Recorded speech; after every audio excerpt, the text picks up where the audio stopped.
Ladies and gentlemen, we welcome you to episode number 79 of the Primetime Rundown right here on the Eastern Observer.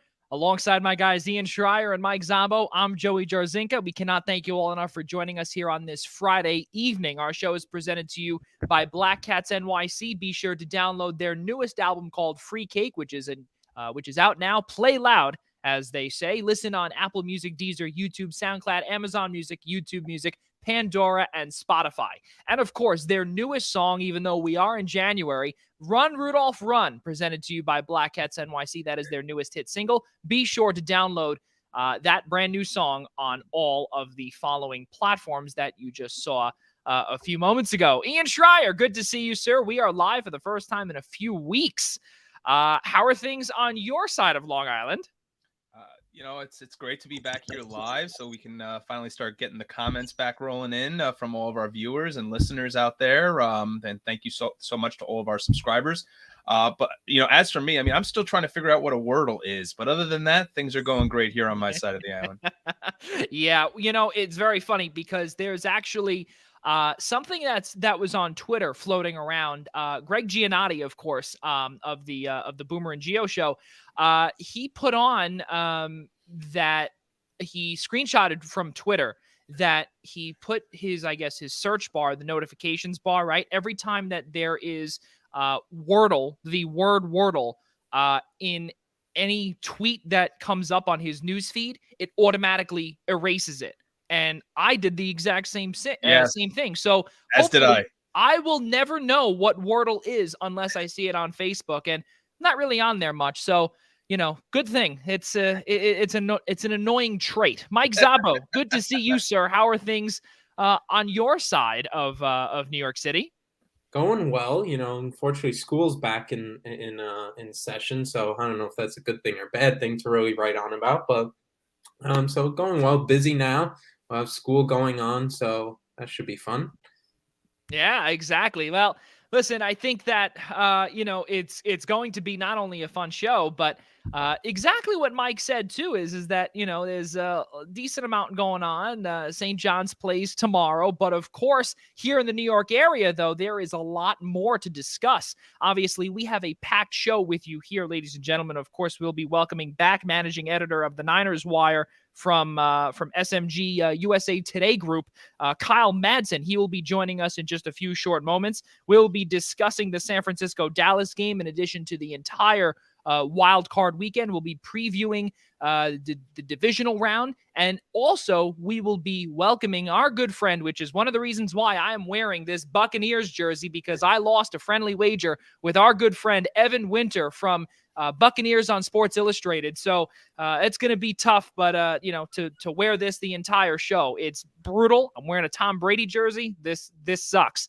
But of course, we also want to just say to our good friend Rob DeLuca, who is on assignment over at Montclair State, calling a hockey game against Central Connecticut. That's going to be a good one for him. So we will hope to see him back next week here on Friday night, the 28th, starting at 7 p.m. Eastern time. And we'll also be talking about St. John's and Seton Hall, the home and home battle that will be commencing tomorrow at 12 noon. Down at Madison Square Garden, and of course Monday night at 9 p.m. over on campus in West Orange, Walsh Gymnasium. It's going to be a fun one. But with everything that we've got here, of course, we have to welcome in somebody that is another friend to us who. The laughter that we had last time around, Kyle, was bar none. It really was amazing. And we have a couple of clips also from our last show that you were on here. Wow. And it was good. But Kyle, good to see you, sir. How are things on your side of the country? I'm sure a lot warmer than where you guys are, for sure. I'm upset when I go outside in the mornings and it's like 38, 39 degrees. And I'm guessing that's a temperature you guys probably won't see until March. Yeah. So I try not to complain too much. I want to let you know, though, you said I'm a friend of the program. I would never make you wear a Tom Brady jersey. I would never do that. Thank you. I appreciate that. I appreciate that. Sure. And it's very funny because it was either you know, and let's be honest here again, and to all of our viewers out there too, it was a bet that I came up with. It was a stupid one. And, you know, listen, Eagles, Bucks, we knew it was going the wrong way. And you know what? We got to have some fun on here, especially It now. was going the wrong way 5 minutes in, Joey. It was very tough. Not even 5 minutes in. It was just a pure disaster throughout the whole game. Even before the game started, it was terrible. Did you get some kind of odds on this? Like you had to buy the Tom. First of all, did you have to buy the Tom Brady jersey? Yep. Unfortunately, yes. But that was the whole thing, was that if I had to buy the Tom Brady jersey, he was going to buy a Fletcher Cox jersey. Oh, see, but I would just wear a Fletcher Cox jersey. Like, he's great. So that was it. You had to wear Tom Brady, and he had to wear Fletcher Cox. I thought it was the Zoom background. You got hosed on this. He should have had to buy like the Eagles mascot uniform and wear that or something, man. Walk around like Swoop, right? Yeah, exactly. Oh my God. And then, of course, because our good friend Rob DeLuca is not here, he is watching us. And of course, he says the idea of the wager was completely my idea. Yes, that is the truth. It was his idea, but you know, of course, I pushed the Brady idea. All right, fine. Everyone wants to take all the credit. No problem. Well, Kyle, thank you so much for coming on here again. We really appreciate it. We got a chance to see San Francisco take down Dallas in the wild card round, and you know, Ian had a soft lean. Is that what you said? Right? I said soft lean. Dallas and my. But just like the rest of you, it was still my candidate for the upset of the weekend, though. For sure. That is 100% the truth. And before we show a couple of videos from our last chat with Kyle back on August 23rd, Kyle, what hat are you wearing? Are you wearing another Yankees hat? The Field of Dreams hat? No. No, I went A's hat. This is Las not Vegas their typical Kelly Green one. Hey, come on, man. Too soon. Just cleared a major hurdle with the Howard Terminal Ballpark in Oakland. So fingers crossed. No, this is their throwback that they wore like 2 or 3 seasons ago. They have the all Kelly Green one, but I prefer the Kelly Green with the gold bill. So that's what I'm doing. It's a phenomenal color scheme, and also the logo, of course, is really amazing. So I personally hope, all joking aside, that they do actually stay in Oakland. So that's a good thing. Thanks, you're one of very few. Hurdle. So let's show the first clip here. And for those that did not get to watch our season preview with the NFC West back on August 23rd, 2021, Kyle had sort of a prediction that actually it was an inadvertent number that you threw out there in terms of the record. Let's take a peek. We've got 2 clips. For the first one, of course, is the record. And the second one is something about a coach named, Cliff Kingsbury, Kyle's favorite. Hold on 1 second, folks. Let us get you the video. So that's kind of where he's keeping it in limbo. I don't think there's going to be much of an internal debate, because the Lance pick matters for the next 15 years. If it goes well, they invested 3 first-round picks in him. Like, they can't get this wrong. If that means starting Jimmy Garoppolo and, you know, he plays in all of 2021, let's say, and they go 10-7 and they either sneak into the playoffs and lose in the first round or miss the playoffs, that's fine, as long as Trey Lance is developing. Because if Trey Lance turns into, not saying he's going to, because I don't think he will, but let's say he turns into Patrick Mahomes, the 49ers don't care what happens in 2021. And it's very funny, because not only did you say 10-7, but then you also said Trey Lance developing, and now we're starting to see some pop-ups here that if Jimmy G keeps this going here, Kyle, there's a possibility that Jimmy G might be here to stay. Is that something that you're hearing on your side of the country, or is it going to be Trey Lance in 2022? No, he's gone. Jimmy's gone. No, I mean, so part of the issue is just he's not very good. Like, he's fine. He's fine. Part of the issue is he gets hurt a lot, and he missed a bunch of games in 2018. He missed a bunch of games in 2020. He only missed 2 games this year, but I mean, right now he's playing through a torn ligament in his thumb, and then he sprained his shoulder in the playoff game against Dallas. This is still a problem, and he wasn't the reason they beat Dallas. He threw for 170 yards, missed Brandon Ayuk on a play that probably would have sealed the game, and then he threw an interception that allowed Dallas to hang around. Like, that's the whole issue with Garoppolo, is teams just always are in the game. They can't close teams out. Kyle Shanahan, you can tell, doesn't love calling plays that put the ball in Garoppolo's hands late in games. So, no, he's gone. If they, win a Super Bowl, that's great, but it's not like he's played well enough to this point to say, wow, you know what, he's going to be a top 5 guy consistently. He's not that, and they need it. In today's NFL, you need a elite quarterback, and he's just not that. And something else that I want to bring up here too, someone that is on the verge of elite is Deebo Samuel, who there's a couple of stats here that I want to throw out here. 10 total rushes, 72 yards, a touchdown. That he did in Dallas on Sunday, and he also surpassed James Lofton for the most rush yards by a wide receiver in a playoff game in the Super Bowl era with just 72 rushing yards. That's really something else too. We got a chance to talk about this obviously in the preview too about 5-6 months ago, Kyle, and we spoke about the injuries. We spoke about how, if this team can become a playoff team or a perennial contender, if you will, and, they take down Dallas. Yes, they only have, where in my notes here, I think it's like 3 playoff wins in the last 25 seasons. Is this San Francisco team something to, a team to, really look out for heading into Green Bay, or does the road end there for them? They can beat Green Bay for sure. They have a formula that works for them. They rush the quarterback. They take the onus off their secondary, which isn't great. It's fine, but it's not great. And they're going to run the football, and they're going to run the football in ways that throw enough wrinkles and curveballs at you that you can't sit on any one thing. It's why they've been able to run the ball effectively, basically Kyle Shanahan's entire tenure, because it's so different. And now Deebo Samuel gives them an added wrinkle, because now scheme diversity or personnel diversity has been a big thing for Kyle Shanahan, and being able, with Kyle Juszczyk, okay, you're in 21 personnel, but that can change because of all of the different positions that Kyle Juszczyk can play. He can play inline tight end. He can split out to the slot. He can split out wide.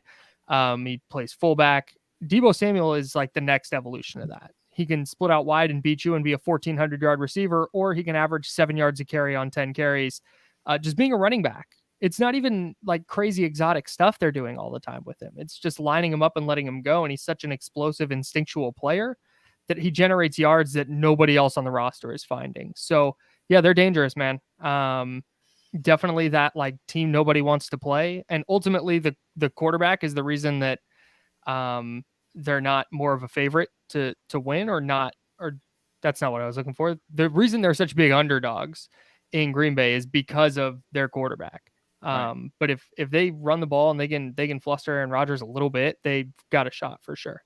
And also keep in mind too, it also looks like Fred Warner, he's okay. He came out publicly a couple of days ago and said, thank you, for all the concern. He's good to go. He said, I think it was something about like, it was only a scare. I think it was something along those lines. But it's good to have him back, because when obviously when I saw him down, I was like, this is going in the real wrong direction. And the crazy part too is, before we get to Ian and Mike here, Kyle, is that, when I was pulling that clip from August, you had said, I didn't cut the clip where you had spoken about the injuries part, that this team can really be big with injuries. I was looking at the whole, I guess, the injured reserve, the official injured reserve roster for the Niners. And there's so many guys on there that have made a difference in the past for this Niners team. And it's almost like the next man up is just, that's the mentality that Kyle Shanahan is, I guess, doing here. And another stat too, last 4 times the 49ers and the Cowboys met in the playoffs, the winner went on to win the Super Bowl. Can that happen here? Look at that. I guess. Here's the thing is, if they beat Green Bay, it means they're going to be playing at a level that I think they can hang with the Bay or Buccaneers, Joe. And they've beaten the Rams 6 times in a row. Yep. So if they get past Green Bay, it means they're playing well enough, and they are running the ball effectively enough and playing good enough defense that you like their chances against the Bucks and the Rams. And I mean, that's super far off. I mean, they got to get through Green Bay first. The Packers are really good, but yeah, if they're beating the Packers, that's the best team in the NFC. And they would have had to beat Dallas, who was a team a lot of people had going to the Super Bowl, and they had to beat the Rams in Week 18, another team that's playing really well right now. So it definitely can. I don't know if I'd bet on it again because number 10 is just such a huge question mark, but the rest of the personnel is certainly there when they're healthy. Ian Schraier, take it away. Joey, before I get to Kyle, I have to ask, though, you had mentioned that stat about the last 3 times that they've met in the playoffs. I mean, that last time, I don't remember if they played when Colin Kaepernick, when they went to the Super Bowl against Baltimore. That's got to be going back to Young and Aikman, right? Yeah, the last 4 times the Niners and the Cowboys met in the playoffs, this is all by NFL.com, by the way, our good friends there. The winner went on to win the Super Bowl 1994, 93, 92, and 81. So we're talking Montana and Young and Aikman, and we're going back to the glory days of the NFC. Because I couldn't remember when the 49ers made their run to the Super Bowl if they had played Dallas, if Romo was part of that trip. Yeah. Right. So you spoke, Kyle, you've already alluded to how important the ground game is for San Francisco to come out to prevail, how they prevailed in Dallas last weekend, and really their approach to how they're going to play this weekend in Green Bay. And the one piece I really want to point out, because I thought he was just such a crucial piece, and I think he's really arrived in the playoffs, and that's Elijah Mitchell. I feel like when we spoke, during our NFC West preview coming into the season, the talk was Mostert going to be healthy? Was that Trey Sermon was drafted to be the heir apparent? And now here comes this 6th round draft pick out of UL Lafayette. That runs for 96 yards and a touchdown. Can you speak a little bit, against the Cowboys, no less, in Dallas? Can you speak a little bit about, I mean, obviously by just on the stats alone, it shows the impact he had, but from someone who has the inside view on the 49ers, can you speak a little bit about his impact and what he could potentially bring to this weekend's game in Lambeau? Yeah, he's their best running back by like a wide margin. And when they drafted him, I thought he could fill that Raheem Mostert role a little bit. Kind of outside zone runner, really good top end speed. But it turns out he doesn't quite have the top end speed that Mostert has. But what he does do is he breaks a lot of tackles and he runs between the tackles really, really effectively. And that's kind of what he brings for San Francisco, is that element of he has the speed to get to the corner, but he can also go bang inside. And he has so many runs that, and for this Niners team, this is really important. He has so many runs where it's like, oh, that's stacked up for no gain, but he squeezes forward for 3-4 yards. And now for this team, that's the difference between 2nd and 10 and 2nd and 7 or 2nd and 6. And that just makes it a lot easier on their offense.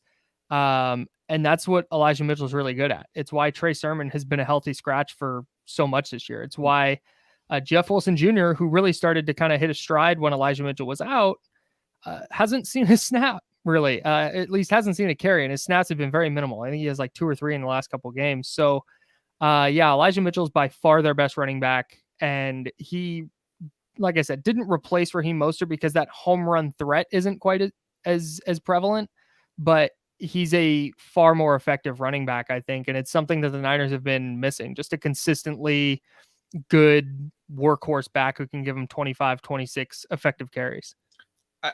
I want to go back to what you had said about running between the tackles, because that's the biggest point that I saw, especially, running through that A gap, especially on the left-hand side of the offensive line in Dallas last weekend. And that to me was so crucial because, he might not be that home run threat, as you're saying, Kyle, but he also, I mean, at least he did in Dallas.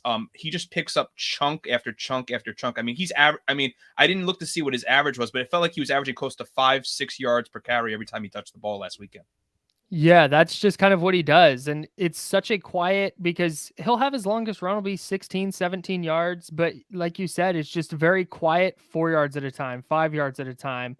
Okay, here's 2 on this play, but then there's 8 on his next carry. It's a very methodical running style, and it fits what the Niners want to do offensively. Like they want to hold on to the football, and they want to throw haymakers. They want to be physical and big, and Elijah Mitchell plays that way. And it just fits their style really well. So he's been their most effective back, I think, in Kyle Shanahan's tenure, just because of what he can do in terms of volume and productivity. Let's go back to here for a second. Let's go back to last weekend and talk a little bit about game plan, because I remember talking to my wife in the third quarter when it was 23-7, and I said to myself, this game is over. Like, the Cowboys could not produce anything offensively. The pass rush was regularly creating, forcing the pocket to collapse and making Dak very uncomfortable. And we didn't really see the Cowboys anchor that comeback until about the middle of the fourth quarter. And when that started happening, I remember being on social media and seeing all of the Kyle Shanahan's going to Kyle Shanahan and the comparisons to 28-3 in the Super Bowl. What did you see? And I hate to bring that up, but again, the head coach also happened to have been the offensive coordinator for the Falcons when that did take place. But I guess it's a two-part question for you, Kyle. One, what was it about the game plan that you saw that might have, did the Cowboys make the proper adjustments? Did something kind of bottom out a little bit for the 49ers in that fourth quarter? And then kind of piggybacking off of that, what adjustments do they need to make, especially going up against a quarterback like Aaron Rodgers at home? This is kind of the whole problem for the 49ers is Jimmy Garoppolo is the answer to your question. Like, that's what happened.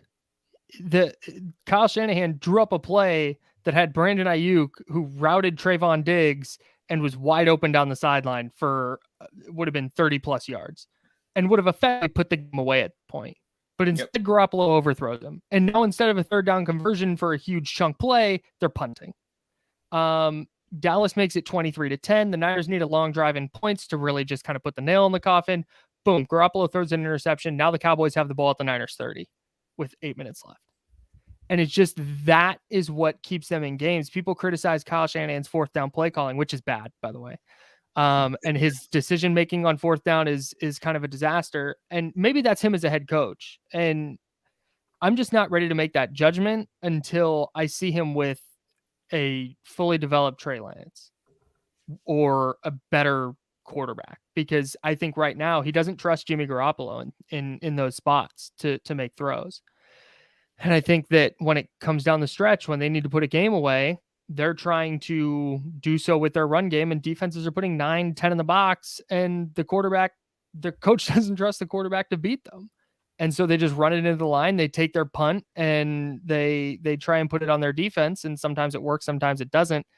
And sometimes the opposing team tries a quarterback draw with 14 seconds left and no timeouts. So, so I just, that's what I think happens to the 49ers late in games. And as for 28-3, like, their defense gave up 500 yards in the second half or whatever it is. Like, that's not all on the offensive coordinator. Like, come on. That's my takeaway there. That's been my takeaway since before he was a 49ers head coach. Like, dude, no, well, my one problem with that blocks and my one problem with that whole Super Bowl, and I'm not going to try to go off on too much of a tangent, was the fact he still had Matt Ryan airing the ball out on 40-50 yard throws up 25 points in the fourth quarter. But I digress about that whole game entirely. Taylor Gabriel was open. Wow. Bears legend, Taylor Gabriel. Yeah. Mike Zabo, go ahead. Well, Kyle, we spoke a lot about the 49ers in their end, but going into this game against the Packers, what's the biggest thing that they're going to – because the Packers can attack you many different ways. They, of course, had the rushing attack with Jones and Dillon. Of course, Aaron Rodgers is Aaron Rodgers. What's the biggest thing that they're going to have to stop Aaron Rodgers and the offense doing in order to win? Is it going to have to be a game that basically mirrors the NFC Championship game a couple years ago and force Jimmy Garoppolo not to have to throw too much to try and win?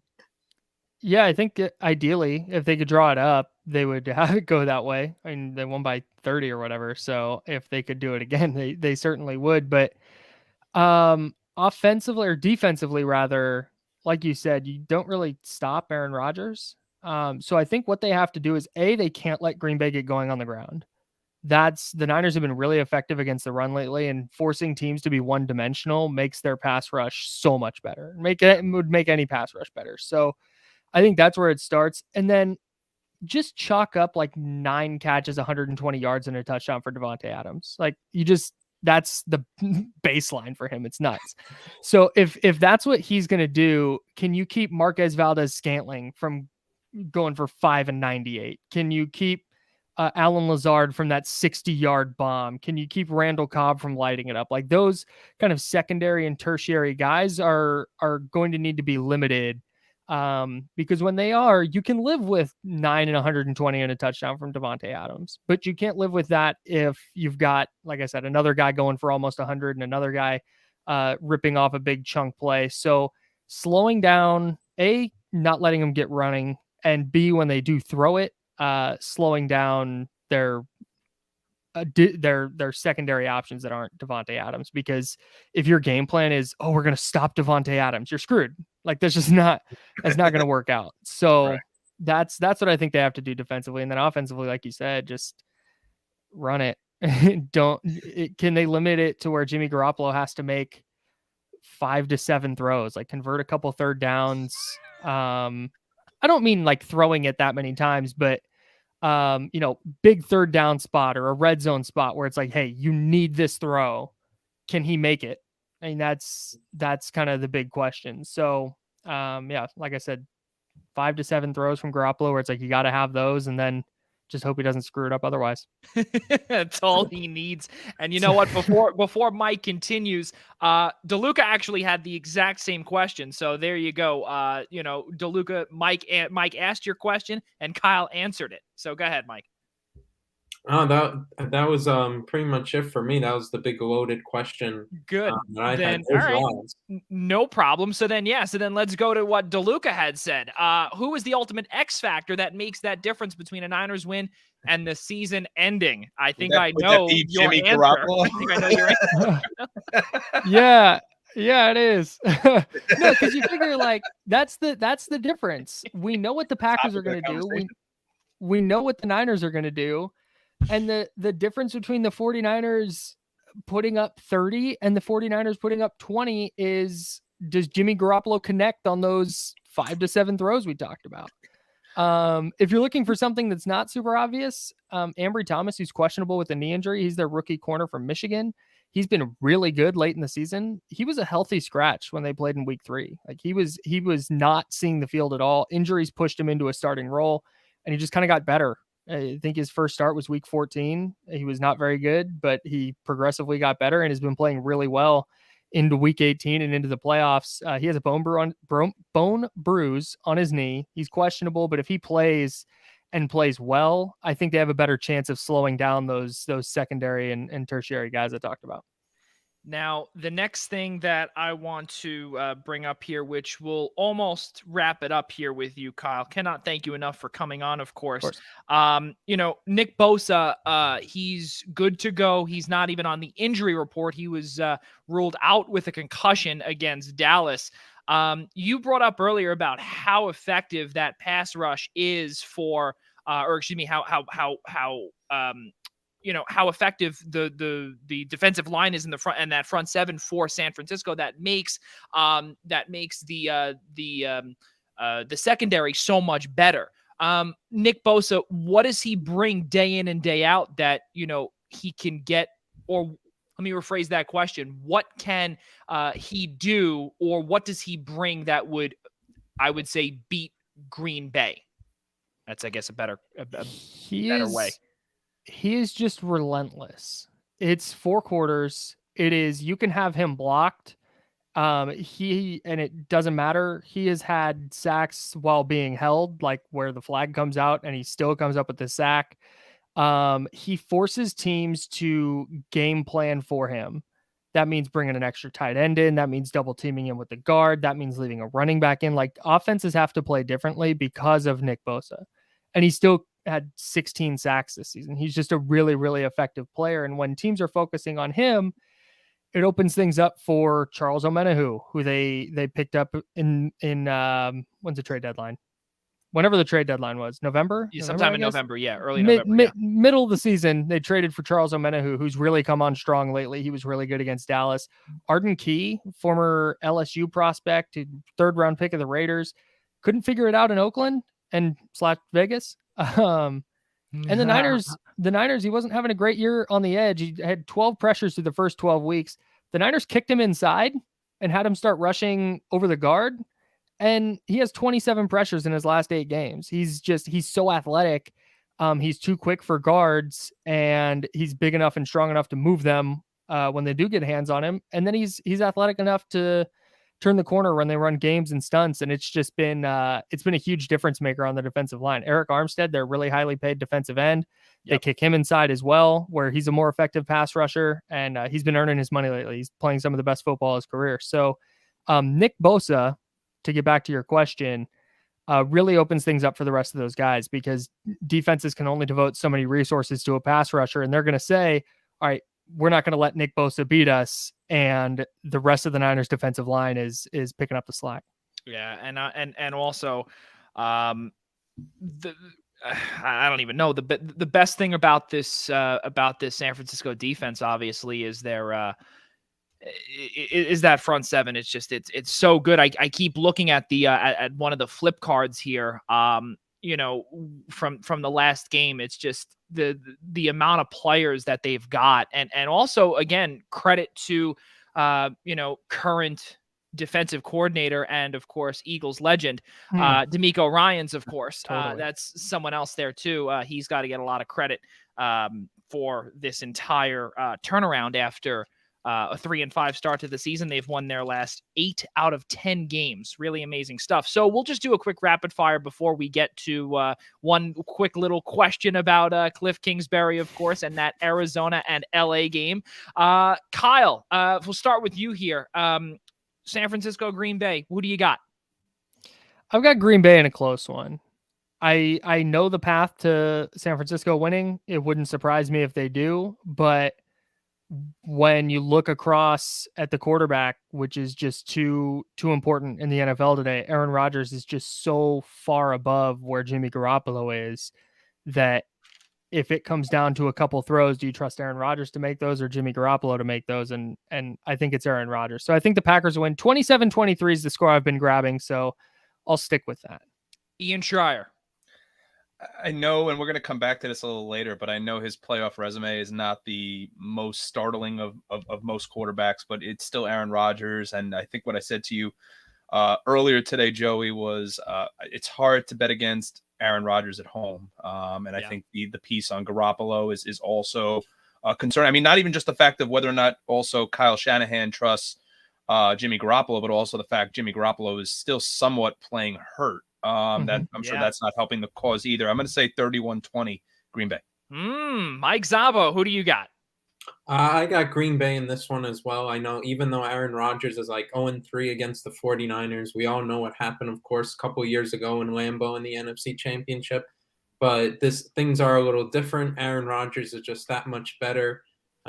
He's not going to make the errors that Jimmy Garoppolo may make, and I just don't see how they're going to be able to beat them. I go 24-14. Aaron Rodgers has a 104.7 career passer rating in 12 starts against San Francisco, but Green Bay has not won a playoff game against San Francisco since the 2001 wild card when it was Brett Favre and Eagles legend, of course, Jeff Garcia. Cannot forget about that. Yeah. Green Bay wins 34-23. I like that score. I'm sorry, 35-23. That didn't make sense. 35-23. There we go. That's a little bit better. So before we let Kyle go, Kyle, I got to ask you, the LA Rams and Arizona game, obviously it ended before it even started. For you, when did it end? It ended sometime around like week 10. No, man, just like go. Oh, sorry, what? No. Please go ahead. This is, what is it, year 3 for Cliff Kingsbury now, and it's just like when you keep running into the same problem over and over again, like eventually you're the problem. Like that team is loaded, dude. There's no reason they should be going out and scoring 11 points in a playoff game. Like that's just no, and it didn't even look like. I had some friends who were saying it didn't feel like a playoff game. The Monday night game was weird. It didn't feel like a playoff game because the Cardinals were playing in it. Like that was the problem. They're just not. they were not prepared. They looked like a team that was rolling out and playing their first preseason game. That they had the look and they played like a poorly coached team, just like they did the entire second half of the season. Now, Kyle, do you think that the loss of DeAndre Hopkins played a significant role, or would they have still scored 11 points? No, like that's the thing is like teams lose guys. DeAndre Hopkins is a really good player. I don't want to disparage DeAndre Hopkins. That's not what this is. But it's not like they would have scored 40. It's not like it was like, oh man, that game plan was great. They were just missing a top end receiver. Like, no, Sure. They just weren't ready. And at some point, like I said, that happened over the entire second half. It happened last year too. And all these Arizona, I have a bunch of friends. I used to live in Arizona. I have a bunch of friends down there. And the hot topic on Arizona radio all year was like, why don't the Cardinals get respect? It's like, because, man, they've not done anything. And that's why. Because they're going to go to the playoffs, cool, hunky-dory, and face plant. So, yeah, no, not a surprise that happened. Rams minus 3.5 was a lock of the year. That they're not very good. Like, they're fine. They're fine. They went 7-0 to start the season. And then they only won, I think, 3 or 4 more games. I think they went 4-5 in their last 9 weeks. Kyle had this, ladies and gentlemen, all the way since August, and who knows, maybe even when Cliff Kingsbury was hired. Let's take a peek back to August just for blank and giggles. I mean, you look at the Arizona Cardinals, they've added A.J. Green, they've added J.J. Watt, they've added Malcolm Butler. You look at the addition of Matthew Stafford out west in L.A., you just look up and down. I mean, Russell Wilson always speaks for himself on his talent and what he's able to do in Seattle with no offensive line there whatsoever. I think Rob's going to ask you your predictions on the division, but more from my end is where do the 49ers stack up against the rest of the division, considering where the division stands now coming into 2021? They are in the mix for sure. Like if you came from the future and told me that the Niners won the division, I wouldn't be surprised. If you told me they finished last, I wouldn't be that surprised. Mm-hmm. I think it's top to bottom going to be a really good division. I'm not a big believer in the Cardinals because I think Cliff Kingsbury sucks. I don't think he's a good coach. Like he wasn't great shakes at Texas Tech, and I just like win 9 games, man. Like can you get to double digits, and then we can have a conversation. Like, I don't know. It just I don't know. I'm not buying the Cardinals as long as Cliff is there until I see otherwise. But I mean, you said it. The Seahawks are always going to be in the mix. Well, listen, the Seahawks were not in the mix, by the way. The Seahawks were so far out of the mix.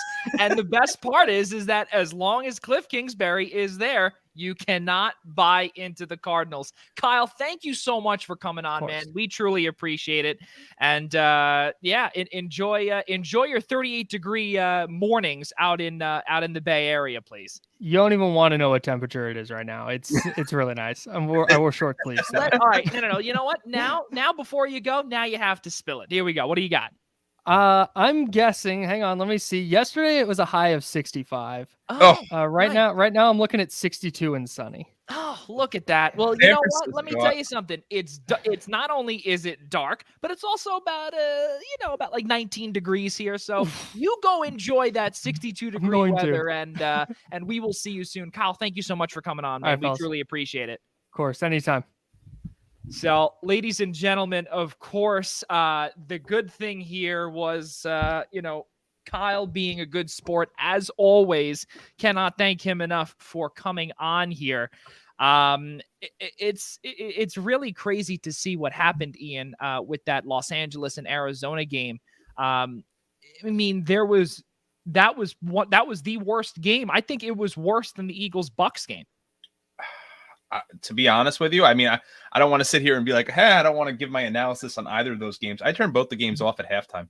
Yeah, I did. I really like what else was I doing with my life? If we want to just point out the LA Arizona game, and say, what else could I be doing with my life at like 10 o'clock or 10:30 on a Monday night than Family watching. Feud, Game Show Network. It's I mean, this it's guy. I better. mean, I don't know. I mean, I skim through the movie channels. I see it. I see maybe if there's any college basketball on or What is anything's that? got to be better than what those two games presented to us Oh, yeah. last weekend. But I mean, I know that. But at least Wild Card Weekend, or I should say now Super Wild Card Weekend, has still had a couple of real nice games to watch. But those two, especially LA and Arizona, I mean, it was almost a cakewalk for Stafford. I mean, Stafford really didn't even have to be all that busy in that game.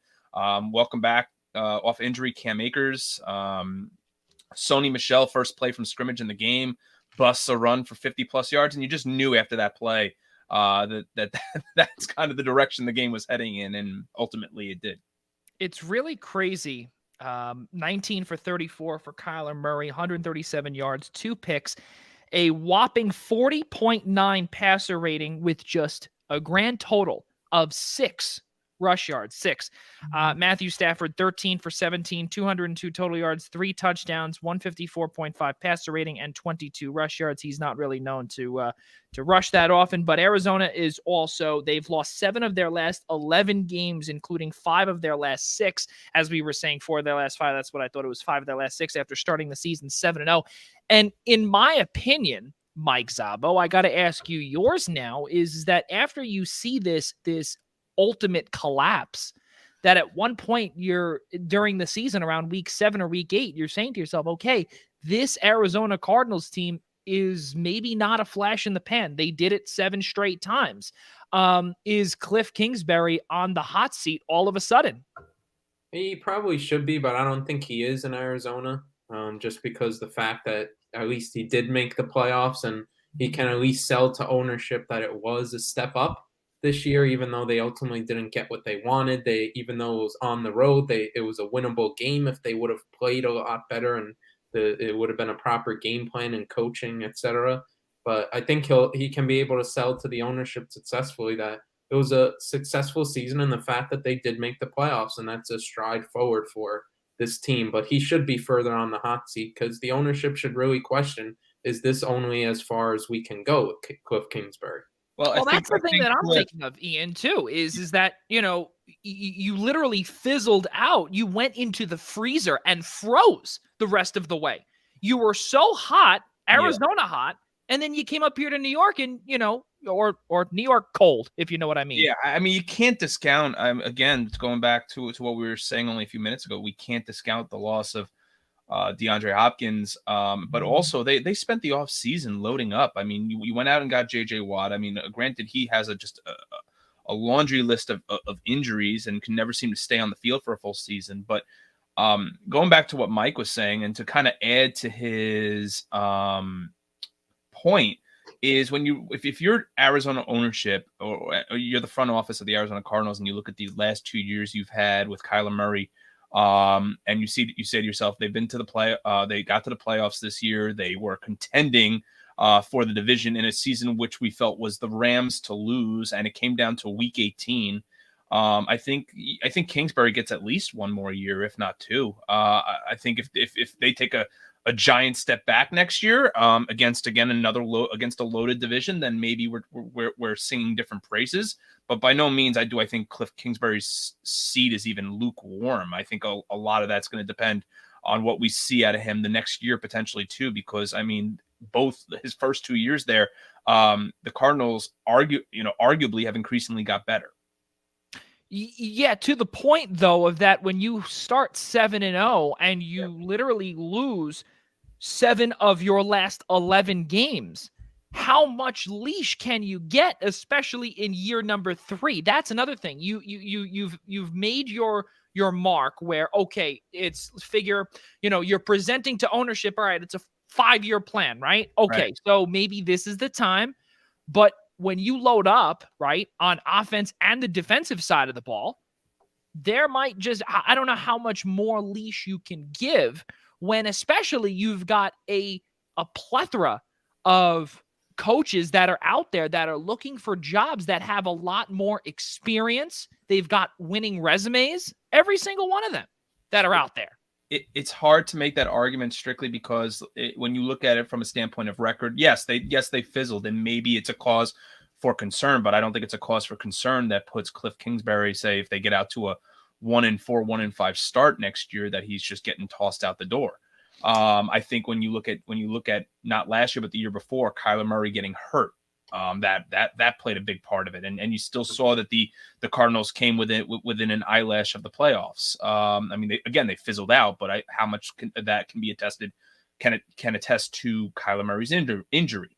Okay, you lose D-Hop this year, and to the point from earlier, yeah, other guys have to step up your game plan. You've got to have a game plan, right? And clearly the Cardinals, whatever game plan it was against the Rams, didn't work. But yeah. I don't think Cliff Kingsbury's in a situation where even if he gets out to a slow start next year, that he's getting thrown out the door.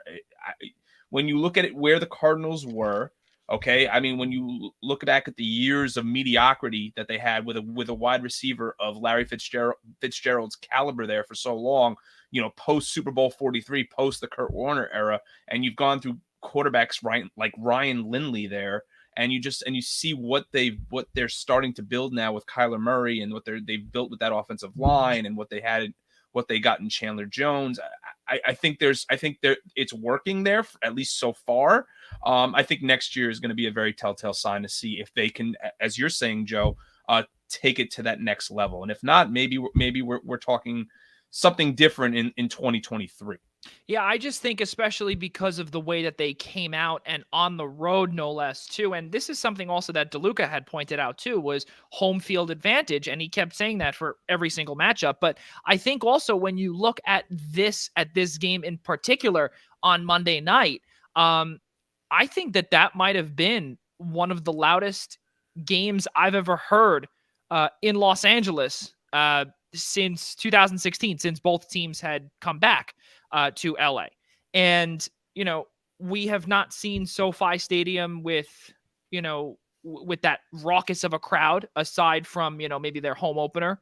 And in addition to, of course, what they are capable of on the field. When they were out at the LA Coliseum following their move from St. Louis to back to LA,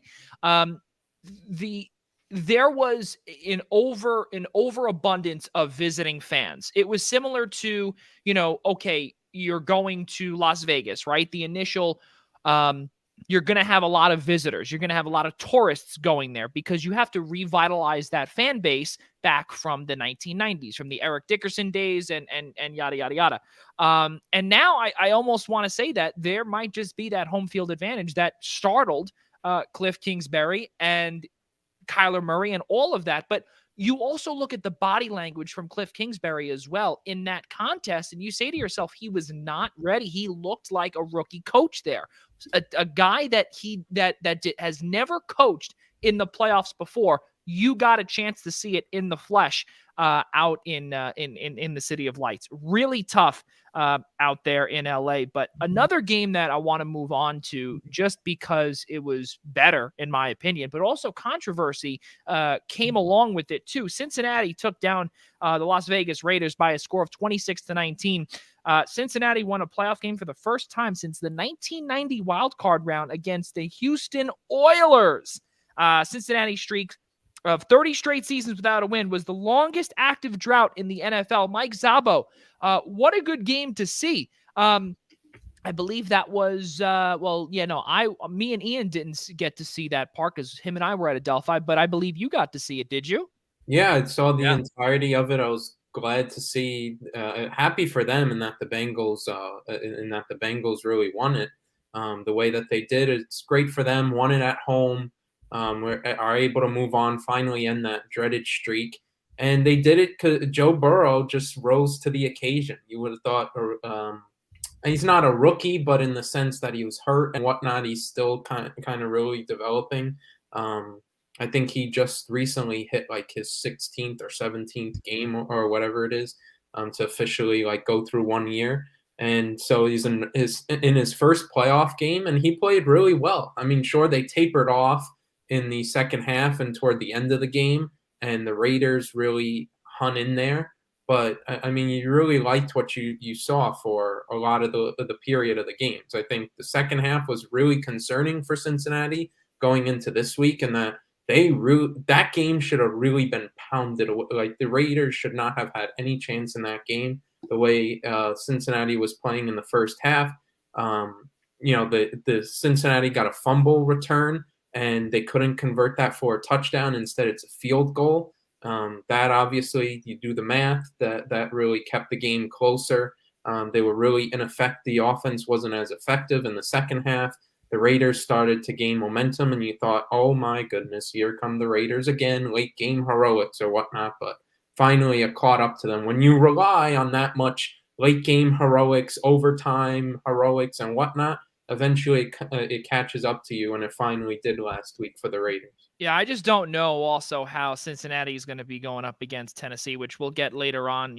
I don't know how much more, even though this massive load in the middle in Trey Hendrickson, he's the next Carlos Dunlap for them. He's really amazing up the middle, but it's just, again, now you're going to be seeing a completely different animal as opposed to Josh Jacobs and Kenyon Drake. You're now seeing Derrick Henry come back. He's going to be him, and I believe what's his name, Foreman, I believe his name was Deontay Foreman. Deontay Foreman was the lead back at the time for the Tennessee Titans. In the absence, in the absence of Derrick Henry. But we also, obviously, both Ian and I were working together on that Saturday, where we did not hear about it until later on. That there was some controversy about an inadvertent whistle that had gone off following I believe there was one touchdown for Cincinnati. Mike, if you can elaborate on that would be awesome. I laugh at it because in these situations, I guess as an NFL fan or whatnot, it teaches you some of the more obscure rules that are in the game book that normally you wouldn't have to know, but then, of course, when these situations come up, you figure it out. So just to give you context, Joe Burrow and the Cincinnati Bengals were in the red zone. I believe it was second or third down. I think it was like 3rd and 4 on like the 22-yard line or something like that. And Burrow's rolling out of the pockets, collapsing. Burrow's rolling out. He's going toward the sideline, and just before he steps out, he throws a ball into the end zone to T. Higgins, and a whistle is blown.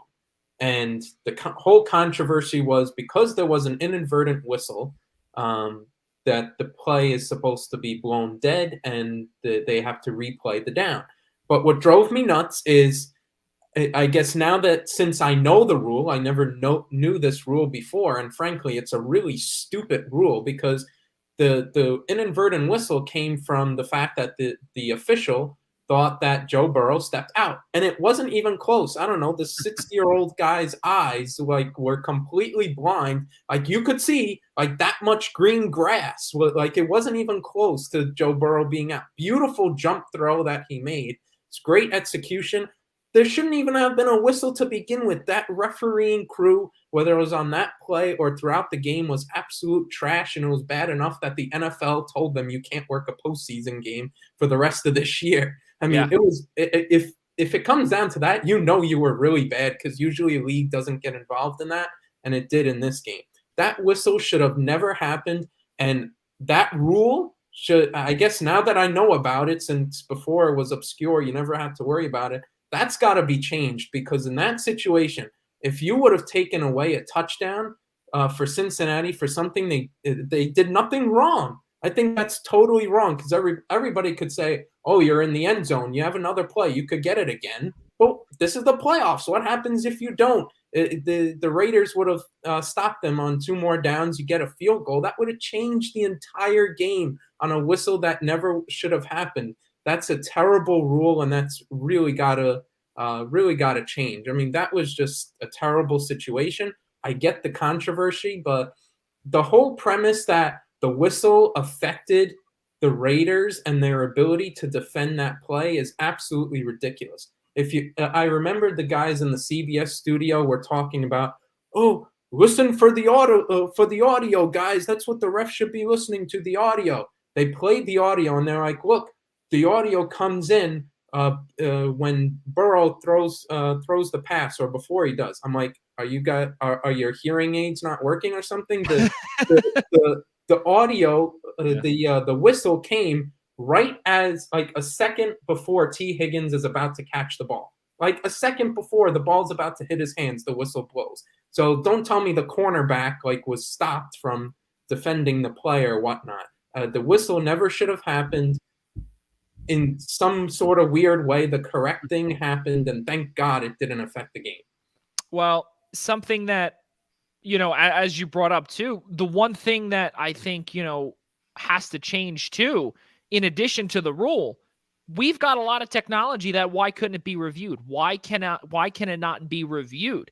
And I think also this is something else too that the league has to do, and this is everywhere. This is not only in football. This is baseball. I'm sorry, not baseball. In hockey, in basketball, anywhere where there is a whistle. I believe that with the technology that we've got and with all of the microphones that are on the field for television, for observance or for observation with these officials, there is no reason why some, small fine print it can say in the rule book that all of these whistles, if there is a problem or if someone by accidentally blows it, it can be reviewed. And that, I think, is what should have been able to be done, because then they would have been able to see that, okay, it was a bad whistle, let the play go, or redo the play. Well, that's exactly what the referees did, but the issue was like that wasn't in the rule book. But the referees did sort of the right thing, even though it was outside the rule book, and they just conversed and said, "I mean, no, you idiot, that was a terrible whistle. Where let the play go?" Right. But Well, that that's wasn't the problem, in the rule books. Yeah. Right. Exactly. Once it's out of the rule book, they cannot make up their own rules. And that, I think, is the big thing here that we got a chance to witness was that, that crew made a massive mistake where, as you said, Mike, they are not going to be allowed to officiate for the rest of the playoffs. That's a big deal. And Jerome Boger is one of the lead officials who has been around for a very long time. I love the guy. He's great. His Although body his language, microphone was demeanor. terrible during the game. You can't even hear what the call was on the flags or whatnot. Yeah, really tough. But Cincinnati took down Las Vegas 26-19. Las Vegas has not won a playoff game since the 2002 AFC Championship, when they were in Oakland, of course. 19 straight seasons without a win is the third longest active streak in the NFL, which now officially becomes the second longest because Cincinnati was the longest with 30 straight years. We brought up about Trey Hendrickson also, but also something too, Ian, is, we've brought up continuously about Jamar Chase and, what he's been all about. And, he's got right now, including the playoffs, 1,571 receiving yards, which is the most receiving yards by a rookie in NFL history. That's the regular season and playoffs included. Really amazing stuff from him. What we got, to see this weekend as well. He's just continuing to ball out. I'm not going to sit here and kick a dead horse, till it's down with regards to us, when every analyst just knocking the Bengals for the drafting of Jamar Chase. I mean, we discussed that last week. But 9 catches for 116 yards after Joe Mixon was limited to only 2.8, an average of only 2.8 yards per carry. And I think Joe Burrow, as Mike said, came to the occasion, rose to the occasion. And I think it's huge for him going into next week against this weekend, I should say, against Tennessee, because this is a Tennessee team that comes in with a very porous pass defense. And I think for a team that now can spread the ball around to receivers that we saw last week against Vegas. I mean, Jamar Chase went 9 for 116, didn't catch a touchdown. I mean, those 2 touchdowns went to Tyler Boyd and CJ Uzoma, their tight end. So I think there's a lot of opportunity for Joe Burrow this weekend to I don't want to say rise to the occasion again, but even further grow. I mean, I think this is the upset candidate of the weekend, Joey. I don't know if what you can expect, and I'm sorry to segue here, but I'm sure this is what we were getting to anyway. I don't know what you can expect out of Derrick Henry this weekend. I mean, I know everyone's expecting him to be the lead back, to come back off injury, to receive most of the workload, and A.J. Brown and Julio are both there and healthy, so that's going to make a big difference. for Ryan Tannehill. But I've got a lot of concerns about Tennessee's defense, especially the pass defense and Joe Burrow. I mean, when you look at his last few weeks, or really his whole you look at the whole season, he's really just been outstanding. And Jamar Chase is a big part of that. But let's not discount the fact that Joe Burrow himself is having a great year. Yeah, absolutely. And, it's a perfect segue. Cincinnati and Tennessee, that's tomorrow, 4:30 on Saturday. Titans are 5-9 all time in the divisional round, 1-3 at home. We brought up about Derrick Henry. He's going to be, or he was activated off the injured reserve. He will start tomorrow. That's going to be a big deal. Derrick Henry and Joe Mixon going head to head is definitely something that is massive. I would not be surprised, Ian. You brought that up and you said that perfectly. The upset is on. I don't want to say that. I don't want to sit here and say that they're going to come out and win. But again, you look at these numbers here, and Tennessee. I don't want to say that they have to rely on Derrick Henry, but I have a feeling that Mike Vrabel will be having. The game plan will be focused on him.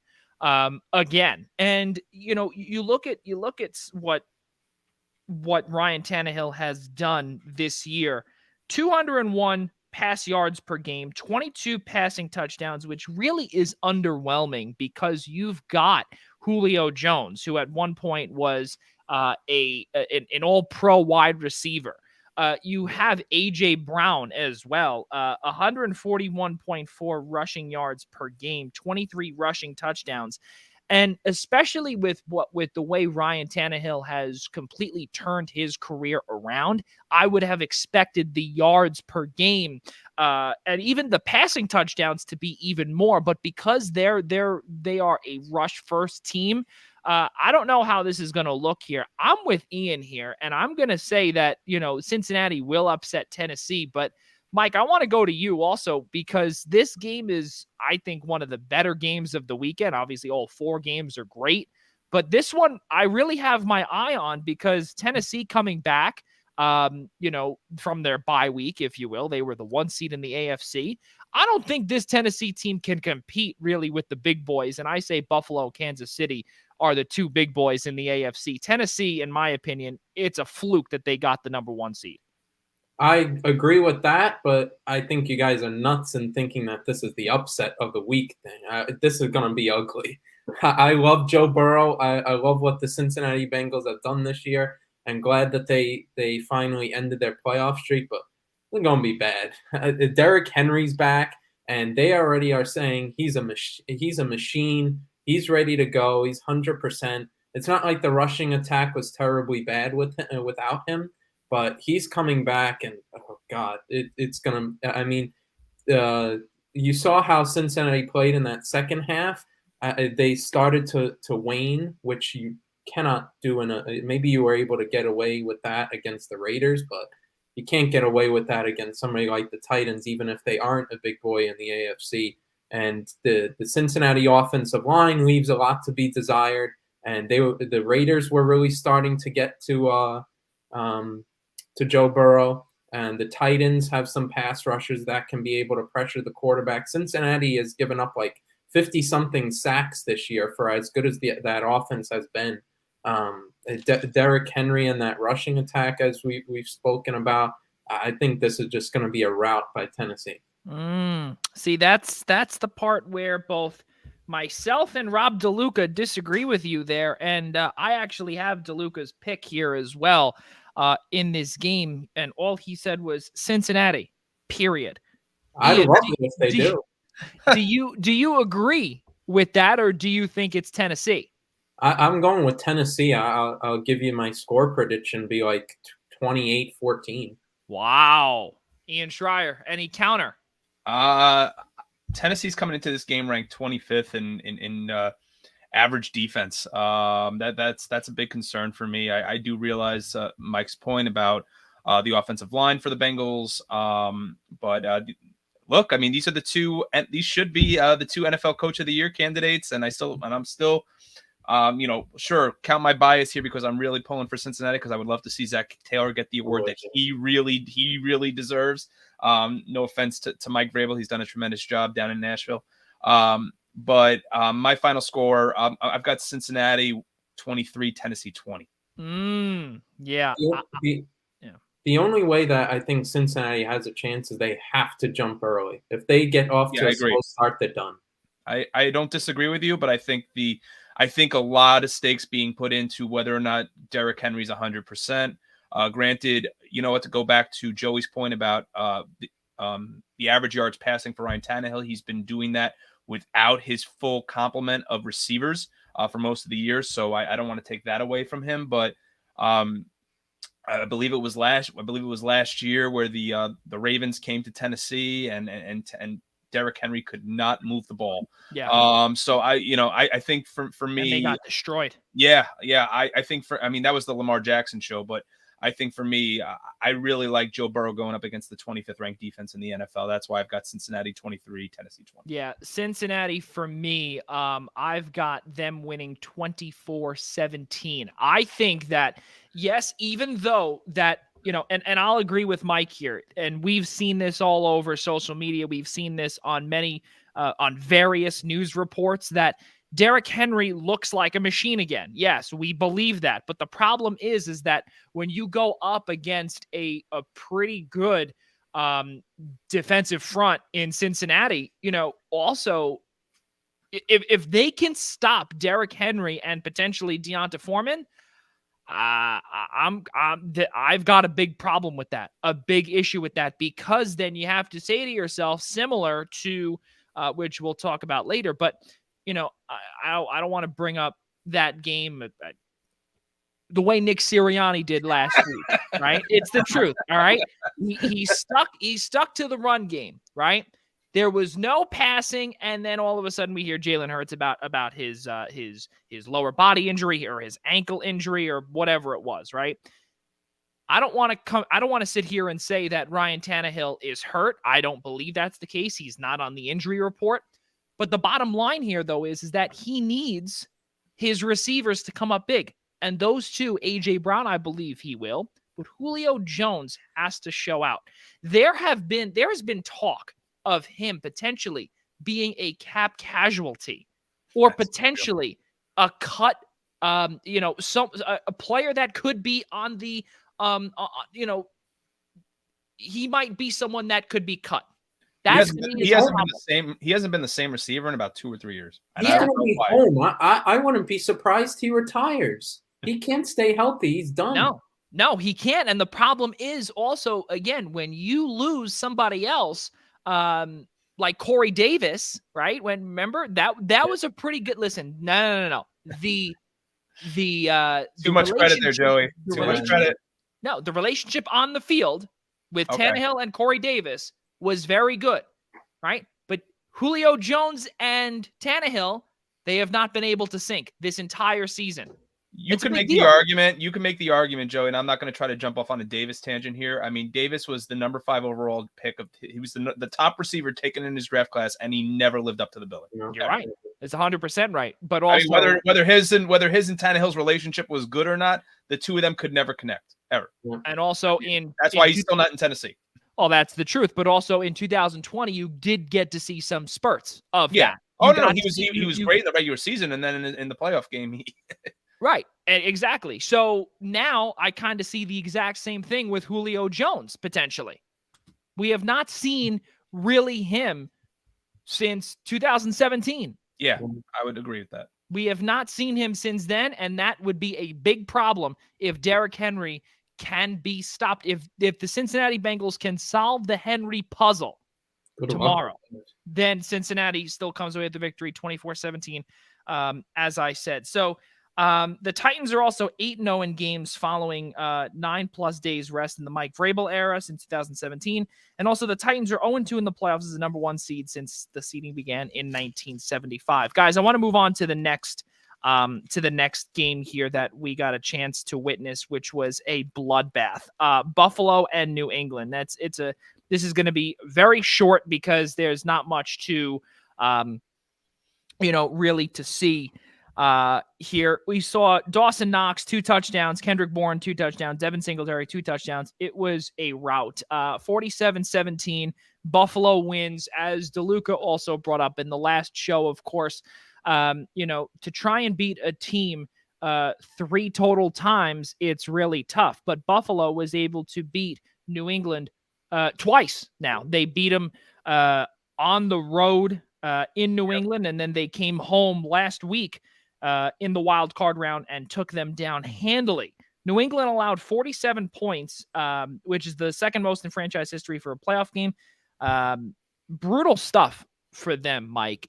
I mean, I don't know really where to start with Buffalo, but they were clicking on all cylinders, Sean McDermott's squad. They just had a great game plan. They were able to run the football really well. Josh Allen was making all the throws, and they really effectively stopped the Patriots' run because they couldn't do what they did the last time they were in Buffalo and just run it down their throats. The defense really did a good job adjusting and being able to stop the run, and Mac Jones made a couple of errors. And, I mean, give credit, I believe, Micah Hyde. I mean, that was the greatest interception I may have ever seen. Catch, but Mac Jones just showed he was a rookie there, and I mean the Buffalo was as hot as you could be going into the playoffs in this matchup. Yeah, you ain't kidding. When you look at that pass by Mac Jones, obviously intended for, I don't know if it was either Jacoby Myers or Kendrick Bourne, whoever it was. I believe it was Jacoby Myers. But then Micah Hyde comes right in on the bottom, and he just completely swipes away the wide receiver. Really amazing stuff.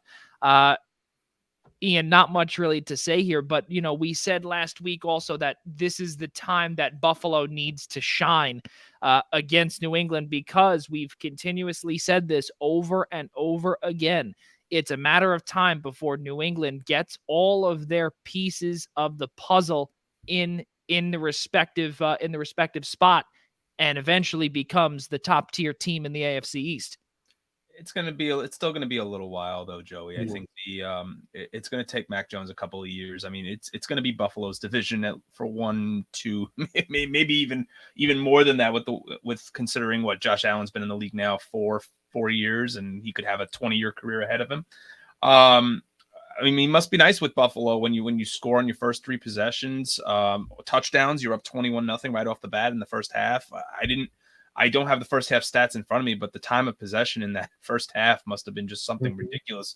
But the piece that I thought was going to stand out for the Buffalo Bills and turned out to be right was Devin Singletary. I mean, the ability of no longer the 2-man system of Zach Moss and Devin Singletary. It's really become Devin Singletary's show in that backfield for Buffalo. He really was the piece that got it all going. I mean, look at Dawson Knox, 2 touchdowns. Stephon Diggs, I mean, was involved, but he didn't even have to be as involved as he needed to be. Same thing for Gabriel Davis too. I think it's Devin Singletary. I believe it was 16 rushes for 81 yards and 2 touchdowns. And he's my if anybody plays daily fantasy out there, I mean, he's my DFS pick for running back for anybody this weekend against Kansas City. I think they're just going to continue. That is Sean McDermott's team to continually try to feed him the ball and try to create one-on-one matchups as well with Stephon Diggs on the outside. So no, there's not really too much to add. I mean, I think for New England, as you look towards the future, there was a lot of good that came out of Mac Jones' first year. I mean, we saw it in his first half of the year. He fizzled out in the second half. The results showed on the field. But I think they're in a situation right now where Miami has clearly hit the reset button again. The Jets are at minimum 1-2 years away with the development of Zach Wilson. So this is really a division that's going to be decided by Buffalo and New England for the time to come. Yeah. And with the ways Mac Jones played in his rookie year, there's no reason to think that he's not going to progress and the Patriots are going to get better. So this is granted, the score does not, the score does not indicate the type of quarterback that Mac Jones, I think, can be. And I think I'll be real interested to see if he takes that next step next year, or if he has that sophomore slump and regresses a little bit. But a lot of good came out of Foxborough this year for sure. Rookie QB starters 2-9 in the postseason since 2010, and of course Josh Allen is 4-1 against the Patriots since 2020. He started his career 0-3 against New England. But speaking of a record of 0-3, that's what the Bills are in road playoff games under Sean McDermott heading into Kansas City, and that's a big deal. That's a rematch of the a couple of years ago, the 2020 AFC Championship game. Yep. That's another big deal. Again, Patrick Mahomes and Josh Allen, two of the premier quarterbacks in this 2020 decade. Really amazing stuff to see what these two have been able to do. 11-6 win-loss record for Josh Allen, 12-5 for Patrick Mahomes. Pretty comparable in terms of numbers. 36 touchdowns, 15 interceptions for Josh Allen. Patrick Mahomes, 37 touchdowns, 13 interceptions. And both have about over 250 passing yards per game. 63.3 completion percentage for Josh Allen and a 66.3 completion percentage for Mahomes. Mike, is this a game for you that is the best of the weekend, or are you eyeing another one, or what do you see here with this game? I think this is going to be the best game of the weekend. I think it's going to be a bit of an offensive showdown. I think it's really going to be a bit of a shootout in this game. I know Buffalo's defense is right up there, some of the best in the league, but this is Patrick Mahomes at home. So I think we could see a high score in this one. It's strange. Kansas City hasn't been like the video game insane team that we've seen the last couple of years with Mahomes, but they started this year really bad. Then they kind of came back to kind of what we know and love. Travis Kelce, of course, took over really the second half of the season. So it's really tough for me to bet against Kansas City at home and bet against Patrick Mahomes, but man, Buffalo is coming in with the momentum, are coming in as hot as you possibly can. They put together the perfect game plan against New England and got a great win at home. Now they have to do it on the road. And they're going to have that matchup last year in the AFC Championship in the back of their mind at Arrowhead. What went wrong, and to avenge that loss, that 0-3 record against Kansas City or in the playoffs. You said, all those streaks are meant to be broken. I always wind up saying those records kind of break at the wrong time, depending on what side you're on. Or the right time if you're the beneficiary of it. So I really like the Bills in this game. They're just coming in with such great momentum. Josh Allen on the ground. Let's not forget about the ground game. Him and Singletary have really been running that. And, of course, he's just absolutely on fire with the way he's throwing and the connection to Diggs and all the secondary guys. I mean, Dawson Knox has really stepped up as well. Yeah. He's going to become a great tight end option in this latter stretch of the season. They're really firing on all cylinders. The defense is doing its job. I believe it was ranked second overall this year, and they really showed it last week. So as much as I hate betting against Patrick Mahomes at home in the playoffs, I really like Buffalo in this game. That's big. So now we're going to go into our predictions. So, Mike, you've got Buffalo in this game. What's the score? 34-31 Bills. Ooh, well, that's pretty good there. Now, before we get to Ian Schraier, Rob DeLuca says Kansas City, period. Ian. I'm not betting against Mahomes at home. I mean, this team is not. You brought up those stats earlier, Joey. I would love to know the difference between Josh.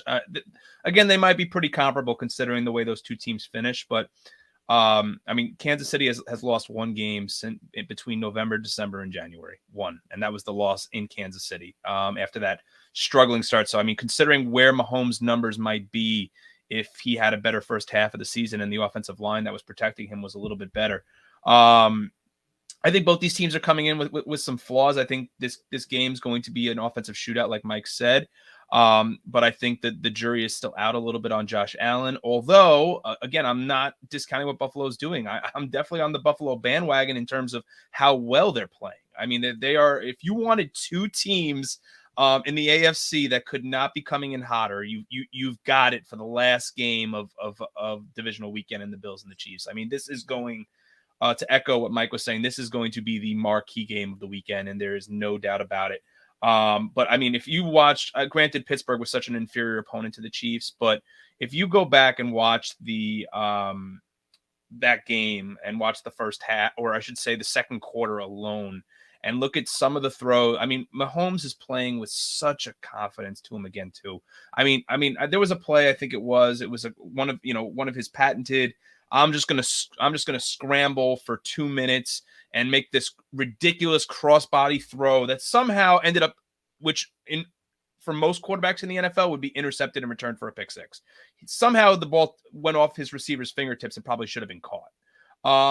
That play before halftime where it seemed like the Chiefs should have just sat on the ball and went into halftime with a 2-touchdown lead with a 2-touchdown lead after just the very slow start in the first quarter. And he just scrambles around, finds Travis Kelce down the field, who catches and runs for 30 yards for a touchdown before the half.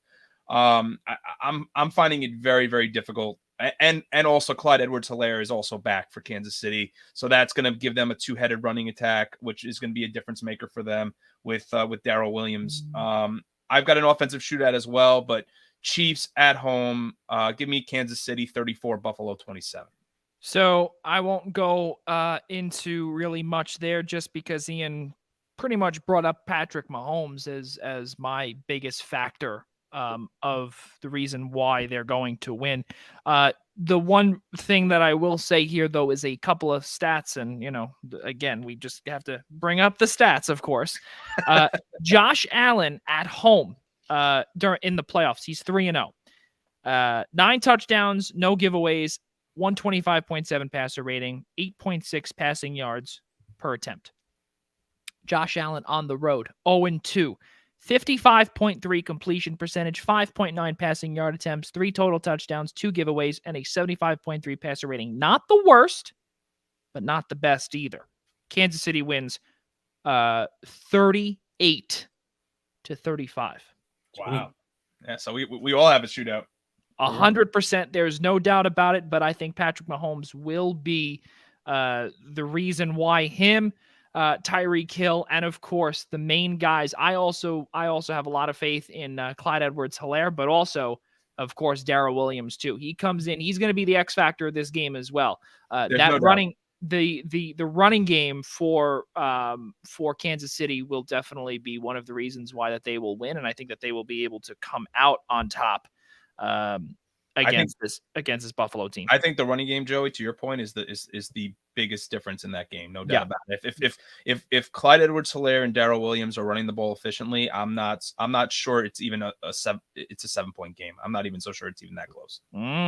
That's definitely something to watch. That'll be Sunday night. That's going to be a good one. And then, of course, as we said, DeLuca has the Kansas City Chiefs. We will not get into the LA Rams and Tampa Bay Buccaneers yet because we will be welcoming Buccaneers on Sports Illustrated writer, our good friend of the brand, Evan Winter, will be with us later on to preview LA and Tampa and, of course, recap the game that I will probably cry to in a few short moments, Philadelphia and Tampa Bay. And that's also the reason why I'm wearing a garbage Tom Brady jersey. Guys, let's keep on moving forward here. And this is something else. We've got 2 more things to talk about before we have Evan on. And of course, we've got some breaking news. The New York Giants have hired, I can't speak today. They have hired assistant general manager from the Buffalo Bills, Joe Schoen, who's going to be their brand new general manager, brand new toy for New York Giants front office, John Mara and Steve Tisch to play with. And it looks as if that also Joe Schoen has a lot of work to do. He still has a head coach to hire, but also he's $2 million over the cap. Thank you, Dave Gettleman. So they're going to have a lot of difficult decisions to make. Ian Schraier, your thoughts when you got to see that news? Yeah, this was the pick for general manager that I wanted. for me. I know my other favorite was not one of the finalists. Even though Adam Peters has developed a great resume in San Francisco, the other guy I would have really liked is Joe Ortiz. And the reason why I like from Baltimore, the reason why I like both of those, both Shane and Ortiz, was simply on the piece that has been missing from the Giants for so long, and that is just player evaluation. I mean, the number of times the Giants have gotten draft picks wrong year after year after year, and the fact that they have had to go out and spent money on guys like Adoree Jackson and Jabril Peppers and Kenny Golladay, and the list goes on. I mean, you go back to 2015 and you think of Olivier Vernon and you think about that whole shopping spree that just went up in flames. And I think to hire a guy like a Joe Shane, who comes from Buffalo, who came into a disastrous situation with Brandon Beane and had to fix the cap, had to evaluate players and basically built from the ground up their own system of evaluating talent and working with analytics and doing all these things that the Giants just have not done for so long because they were just so stuck in Wellington Mara's way, the Giants way, which really has not worked for 10 years. And that kind of alludes to a tweet that Adam Shine, CBS Sports Radio's, Sirius XM's now, Adam Shine's Shine on Sports, who tweeted showing out, your age there, Ian, showing your age. Yeah, I know, just a little bit, but was that the best day for the New York Giants in 10 years? And it's hard to argue it. I mean, they finally went outside the organization. Granted, he is a Parcells, disciple in a way, but this is a guy who's come in. They found Josh Allen together, him and Brandon Beane. They know what it takes to, get the salary cap under control, and just develop players. And that, again, that kind of just alludes to the same point that I said about Josh Allen. But it can't be it really can't be understated. I mean, if he's the GM right now, is Saquon Barkley the pick? Is Daniel Jones the pick? Are they taking Matt Pert from UConn in the third round to be their starting right tackle, who's now been a healthy scratch this whole year? So, I mean, I could sit here and go on and on and on, but I think this is a great move for the Giants. I would love to see Brian Daboll join Joe Shane once Buffalo's season comes to an end to be the head coach here. But it seems like it's going to be him or it's going to be Brian Flores, and I will be very happy with either of those selections as the next head coach. They will be hiring a Brian. That's all I can say. They'll be hiring a Brian. We just don't know which one. I'm just praying, and I'm going to say it live here on the show. Please, no Dan Quinn. No Dan Quinn. I know they interviewed him. I know they interviewed him. I know they interviewed Leslie Frazier too. Daboll or Flores. Hire one of the Bryans. I'm good with that. That's fine with me. But this was a huge step forward for the New York Giants. I mean, hopefully, based on everything that's been said over the last week with John Mara and Steve Titch, is that this team needs to literally rip it down and start over. And it seems like words can only mean so much, that John Mara is going to basically give this new GM the keys to the Porsche and says, go out and make and just turn this organization around. I mean, I'll believe it when I see it, but this is a great first step. I think he has no choice, especially with with you, but with the mess that Dave Gettleman has made in the New York Giants organization. Again, we brought up they are $2 million over the new cap, which went up almost $20 million. They're still $2 million over. They've got a lot of work to do. They're going to have difficult decisions to make. Who is going to be a cap casualty? We cannot wait to see who that will be starting in, late in mid to late February, where once the Super Bowl ends, free agency rolls around in March, the draft late April, going to be tons of fun. And this Giants team, this is a team that, they finished dead last. This is a team that, if they make the right coaching choice and they have the right personnel in there too, they might be able to get more than 5 wins next year. It's possible. It's going to take a couple of years, regardless of who the coach is, because they got to get out of that dead cap hell and really just the cap issues that they are suffering now. They have a bright future ahead with Joe Shane and whichever Brian they hire. Mike Zabel, you got about a minute. Yeah, I think the hire is exactly what everybody wanted, and I think it was a great pick. Obviously, he's done well with really great being the right-hand man for Brandon Beane in Buffalo. Pretty much everything Ian said. I mean, player evaluation. I think it was great that John Mara and Steve Tisch finally like listens to the what everything's going on, all the chatter and whatnot, and that you have to go outside the organization and really change your ways, and they did exactly that. So hopefully, Shane hits on this draft, makes some good maneuvers cap wise, and that's the biggest thing. I mean, they're going to be tough decisions. This team may get a little worse talent wise before it gets better, but hopefully they bring in good talent. They draft really well, replicate a little bit what they did in Buffalo. Well, with that being said, ladies and gentlemen, that will conclude our breaking news segment. And now we have to ask Ian Schraier, who his pick is going to be in the individual pool. Now, we want to also bring up here, ladies and gentlemen, that the reason why we are still doing this as a team per se, or rather individual picks, is because if you're just joining us for the first time, the Eastern Observer has a little survivor pool that was decided back on week 18 that, ironically enough, the player in Tyler Riddell, who did not make any picks for nearly 4 weeks, clinched the team victory for the Essential Wrestling Podcast, who won 5 games, or they won by 5 games against us. So there is also an individual award. So there's a last place award, there's a team award, and then there's also an individual best award. And for Ian Schraier, he is going head to head with John DeConnie. They finished 15-3 in the regular season. They are now 16-3 if we want to include the playoffs. Now, for those that wanted to know who they picked last week, it was the Cincinnati Bengals, both of them. So now the way it will go is that the moment that there is a 2-game gap, obviously, the contest will immediately end, and that winner, obviously that's going to be the case. But because both players picked Cincinnati, there will be an automatic, next week, of course. And that's exactly where we are this week. So now, Ian Schraier, will you be the one to come away with the individual victory, or will it be John DeConnie? Let's hear your pick, because we do have JD's pick as well in our back pocket. We will not put that graphic up yet because we want to get your pick and your and your opinion about this pick. So go ahead. I mean, can't we just? I mean, my pick is literally just rehashing everything we discussed with Kyle. But I mean, if we had a recording of that, just play it all back. I was struggling with it. Obviously, I took Cincinnati. Otherwise, I might have taken Cincinnati this week against Tennessee.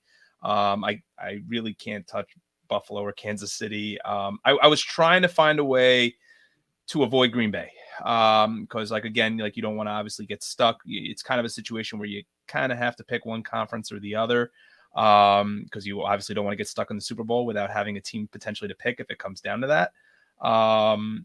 But for me, I was struggling. Rams, Tampa. I'm and we'll get into all this with Evan Winter in a matter of moments.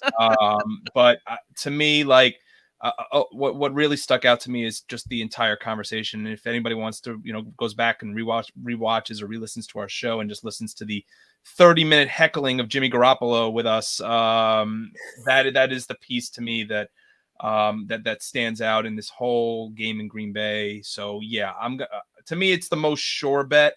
I tried to, again, not go with a team that might get to the Super Bowl, but this week, that's why I went with Cincinnati last week. So this week, I'm going to take what I feel is the most sure bet and go with the Green Bay Packers over the San Francisco 49ers. Well, ladies and gentlemen, the best part is that John DeConnie's got Green Bay as well. There is another week. There is another week of all of this. Oh, my goodness, Ian, now that you got a chance to see that graphic, we did not want to tell you. We wanted to see your reaction, Ian. I mean, Zavo's might have been better than mine. John JD clearly has good taste. I mean, that's what it comes down to. So, I tried to avoid Green Bay, just like last week. I tried to avoid Kansas City, and like I said last week, JD and I took chalk most of the year, and somehow we ended up tied. And it seems like we both were trying to avoid wild card weekend taking a Super Bowl favorite, and we both took the same team. And now this week we hate all the matchups, so we went with what we felt was the most sure bet. So I mean, we're not communicating this to each other, I promise you that. So I mean, I guess we'll see you guys next week for championship weekend and decide who we're taking then. Well, that's really unbelievable now. So now Cincinnati and Green Bay are both off the board. Unbelievable stuff, ladies and gentlemen. But we are still waiting for Evan Winter. We do know that he does have some family obligations, of course, to get to with his son. He's got to put him to bed. So once he does that, Ian Schraier knows all about that, obviously, with his daughter as well. So why don't you tell us, Joey, a little bit? I mean, because it happened on instant reaction, right? So why don't you tell us a little bit? And Mike Zabo was there, so Zabo can obviously pitch in a little bit about how this bet got started. Yeah, well, you know what? We actually did not do it on air. We actually did it afterwards because we didn't know what Evan's reaction was going to be. And the big thing was that he was 100% down for it. And we did give Rob DeLuca the credit, I believe, Mike.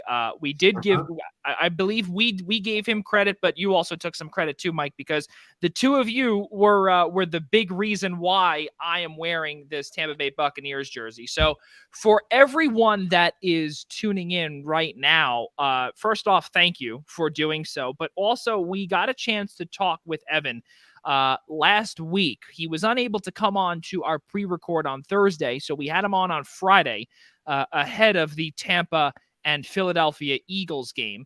And we got a chance to ask him afterwards, are you down for a little gentleman wager? And he said, absolutely. What are you thinking? And I said, well, if anything, I'll, we'll get a jersey or anything along those lines. We'll get a Tom Brady jersey. He'll get a Fletcher Cox or a Jalen Hurts jersey or whatever, and he's got to wear it for next week when he would come on the show at some point. And that was the big thing. And of course, bad idea.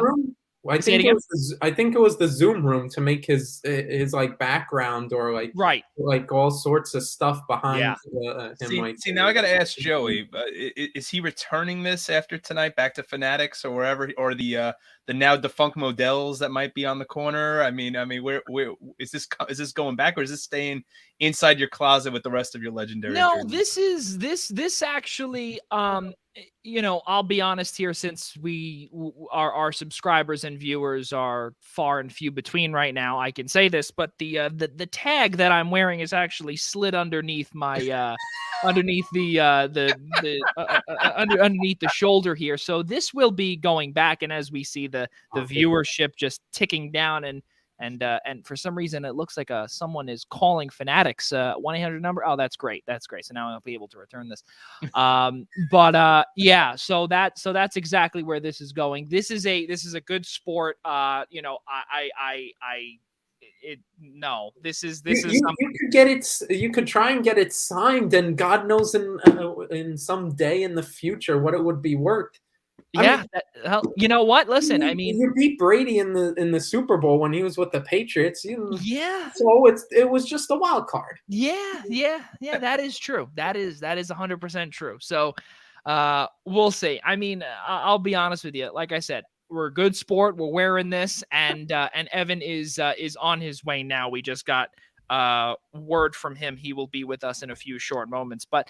Yeah, it's it was a tough game to watch. It was a tough purchase that I had to make for a quick for one show here, but it was all good.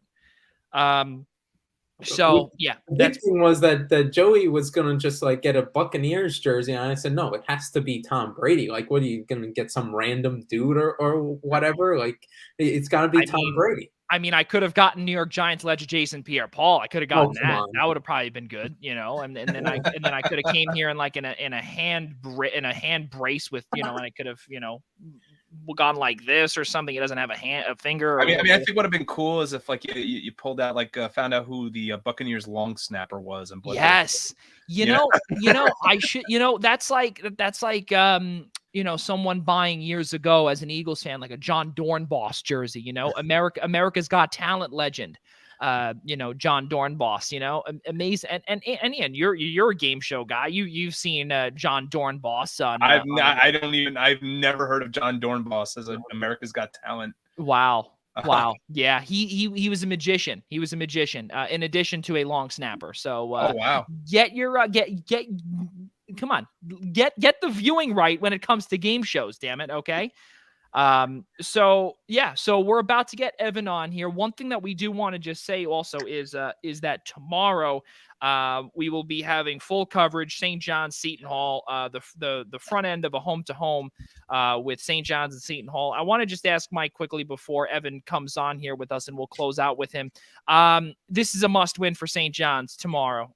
Seton Hall, again, it's really tough. They're coming off of a pair of losses, DePaul and Marquette. What do you see Madison Square Garden tomorrow?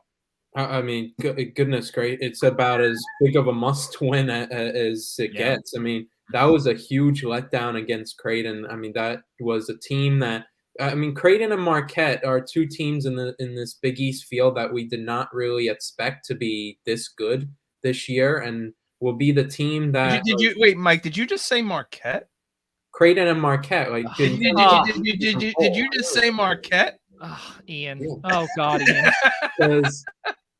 I had to get on Joey's just for busting my chops months ago about saying how Shaka won't do anything in this conference. I don't think I thought he would be good, but I didn't think anybody thought he was going to be this good in year one. They can't rebound worth a jack, but they could score. Shaka Smart reincarnation. That's all you need to know. Is that you going into the season, not now, of course, but going into the season when you thought, okay, what's the path for St. John's in their NCAA tournament? You didn't think that Creighton and Marquette would be this good, and those are the two teams that are really stealing away those bids. And so Wednesday night was so important that it was on the road. Yes, it was tough, but it was winnable. But they just came out and completely no-showed from start to finish. You put yourself in a 20-7 hole and stupidly leave Alex O'Connell open all day. It's pretty easy to figure out what's going to happen. I mean, it's just horrible no-show. So they essentially have to go perfect for these next couple of weeks, which it's really hard to see for me. But really, this just sticking to the present moment, they have to win tomorrow. I'm sorry for all the optimists out there, and I'm usually Mr. Optimist. They lose tomorrow. If they lose tomorrow, done. We'll put out the tweets but they're done. I'm serious. We'll see an NIT if we're lucky, and me and Joey will be there Wednesday night on Big East tournament week, in the 8-9 game, or God forbid the 7-10. Seed game. No, please, God, not the 7-10, please. No, I want to go to sleep at a reasonable time. Exactly, especially because we're going to be there all day Thursday. Okay, that's going to be the annoying part. Okay, or being there all day Thursday, and then of course just before on that Tuesday, I'm with Ian at Adelphi. So it's going to be team no sleep for that entire week. Fantastic stuff. But especially if St. John's can't do anything. Oh God, that's going to be an absolute disaster. But Mike, the good thing too is you're going to be at Walsh Gymnasium on Monday night. That's what I'm excited for, regardless of the results. It's the first game on Seton Hall's campus since 1985. Yeah.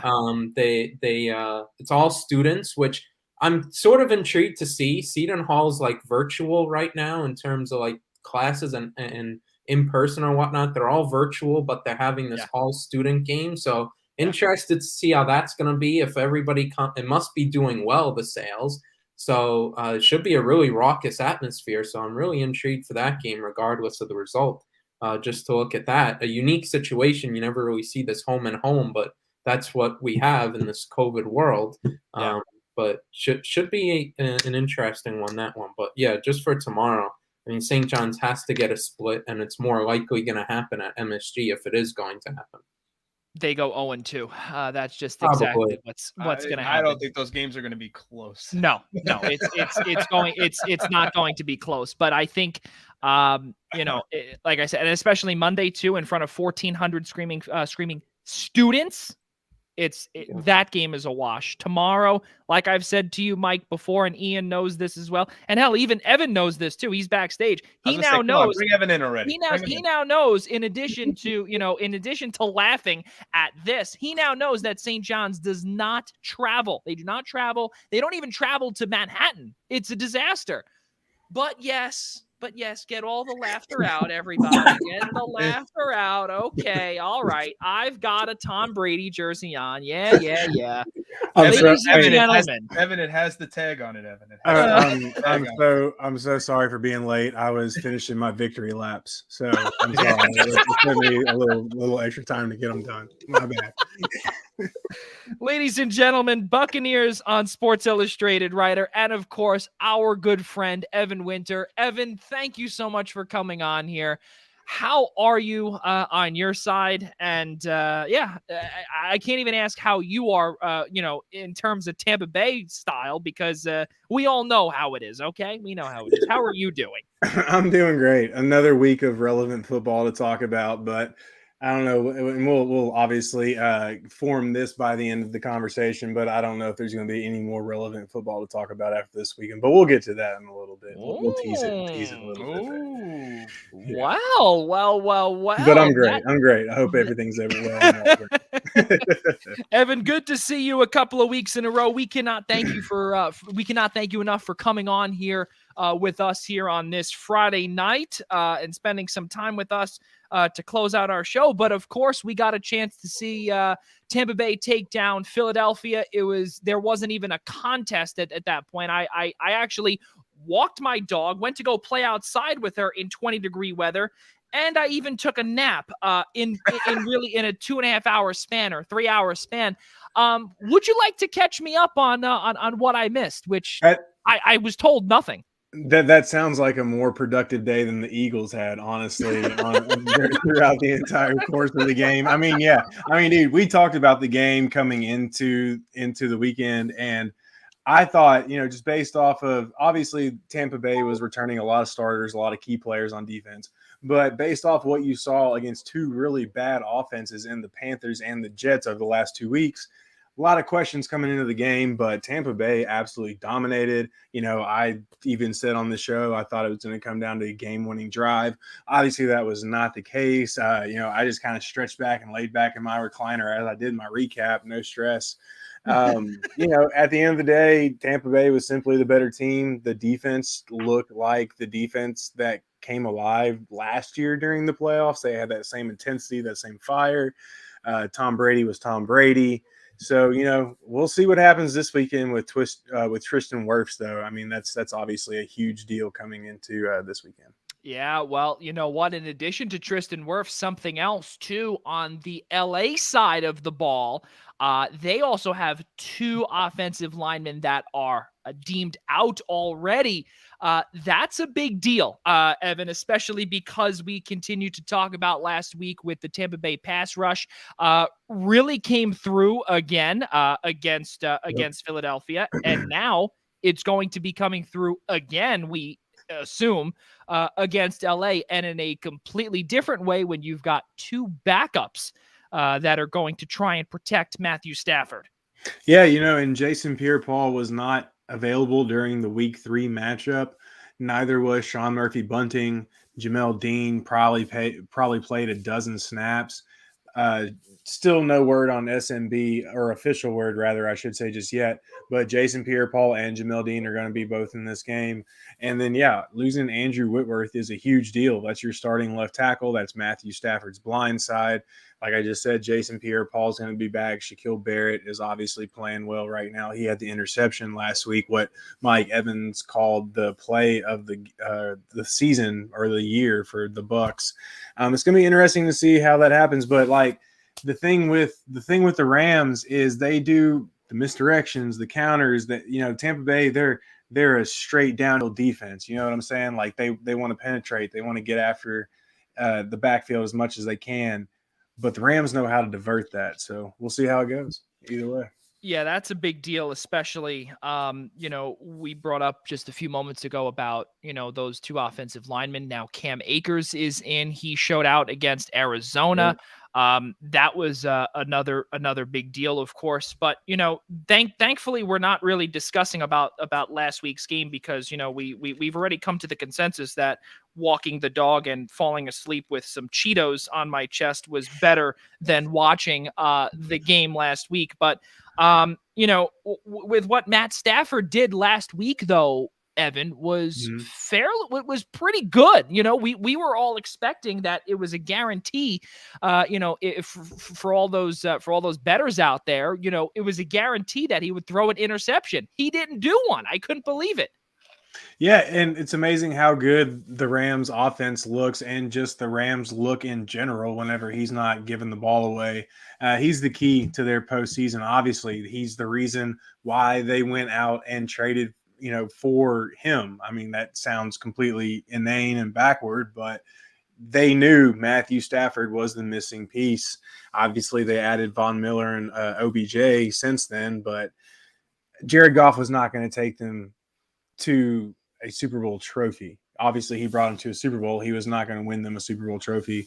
Matthew Stafford can do that. He's that difference maker. But at the end of the day, if he's turning the ball over, this team is completely different. And the defense is good. It's very good. But there are ways to exploit it. Over the middle, crossing routes. They love to run a lot of cover 1, cover 3. The crossing routes will take care of that, stuff like that. But without getting too far into the X's and O's, if Tampa Bay can pressure Matthew Stafford and get pressure up the middle with Vita Vea, that's going to be a huge key. But, we'll see how that goes, because if he plays as efficiently as he did last week, it's going to be a tough outing for the Bucs. That's for sure.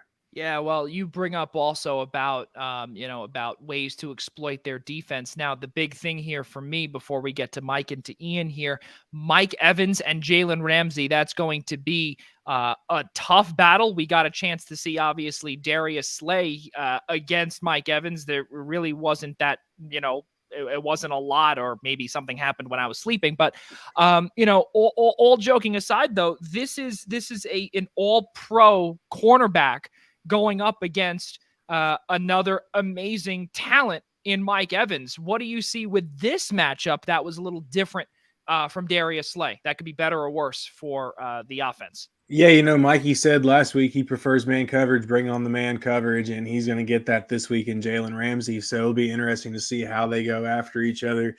They both mirror each other perfectly. They both have size. They both have strength. They both have speed. It's going to be a true one-on-one matchup, and how that goes really is going to dictate things. But at the same time, Raheem Morris, he moves Jalen around more than Brandon Staley did in previous years.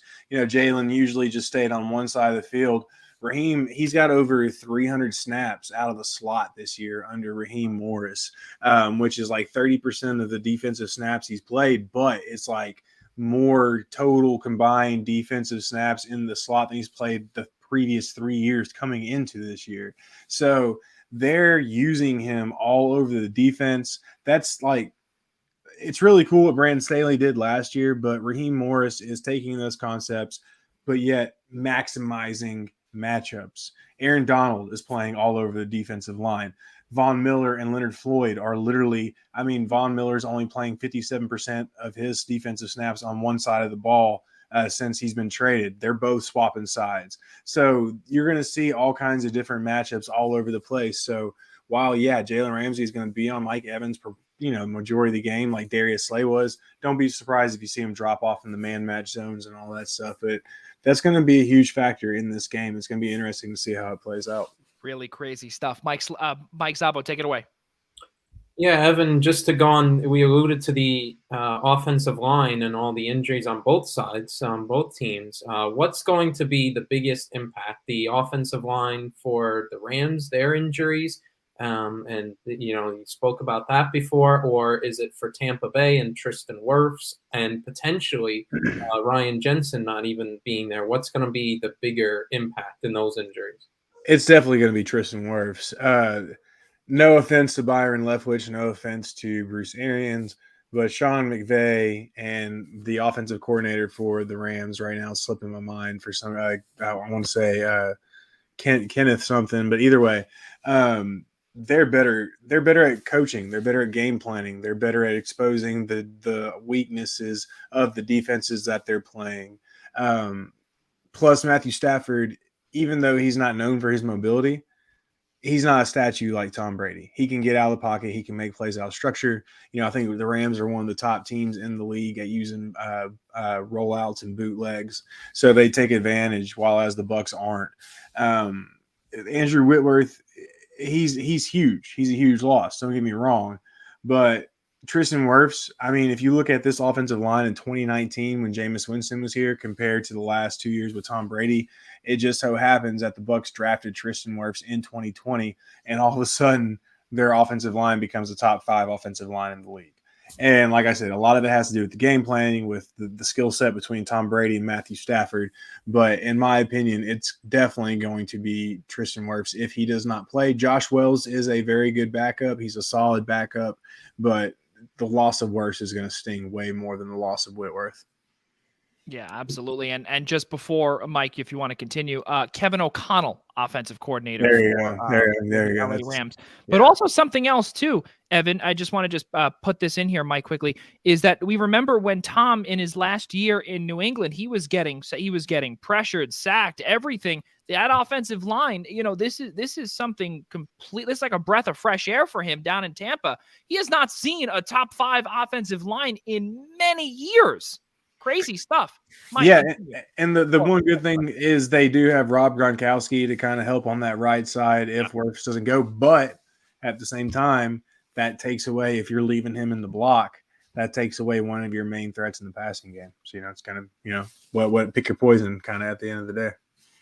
Well, yeah, that's a perfect segue to what I was going to say, in that with all the injuries at the receivers and what the weapons that Tampa Bay are working with, how important is Gronk going to be in this game if Mike Evans is getting locked down by Jalen Ramsey? They can't really expose. They can't really get Evans going. How important is Gronk going to be involved in the passing game and get this offense going? He's going to be huge. They're going to need him to dominate the middle of the field. The Rams like to run a lot of cover 1, cover 3. They do run cover 2, split safeties, all that stuff.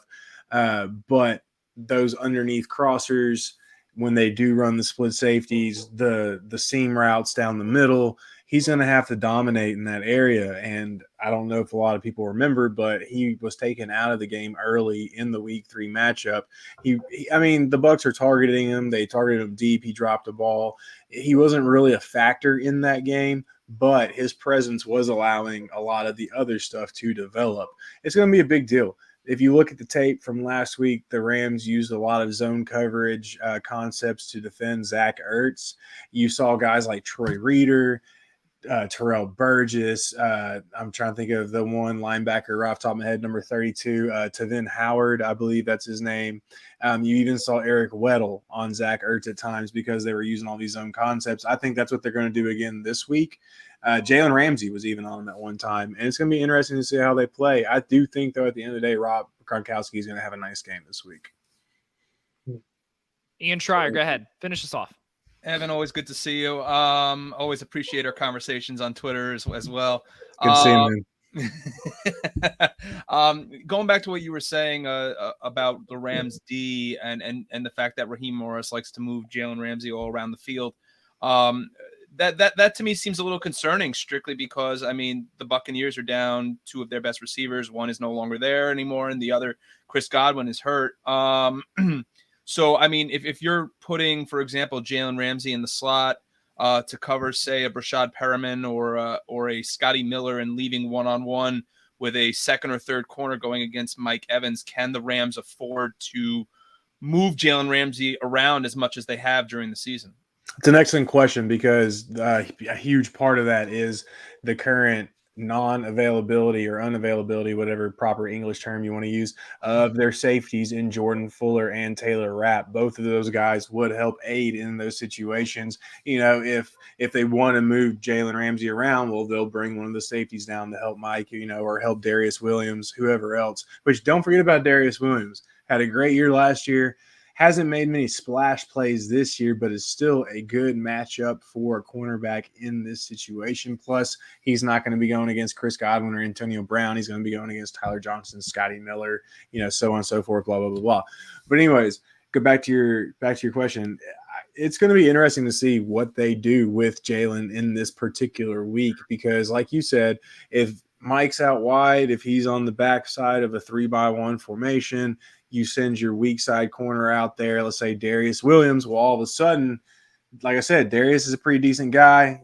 Normally you would drop that safety over, give him some help, and then that allows Jalen to take out a Rob Gronkowski, or whoever else is the next threat, which is kind of a good matchup for the Rams at the end of the day. But without those safeties being up there to provide that extra help on the backside, it'll be interesting to see what they do, man. So yeah, it is definitely a concern. And Mike Evans has won some matchups against Jalen Ramsey. I mean, one of his best catches as a Buck was last year against them on Monday night when he was playing on one leg and literally like hobbled on one leg and fought 3 dudes off going into the end zone. So, I mean, Mike Evans has had success against his defense. So don't be surprised if he makes some plays tomorrow night.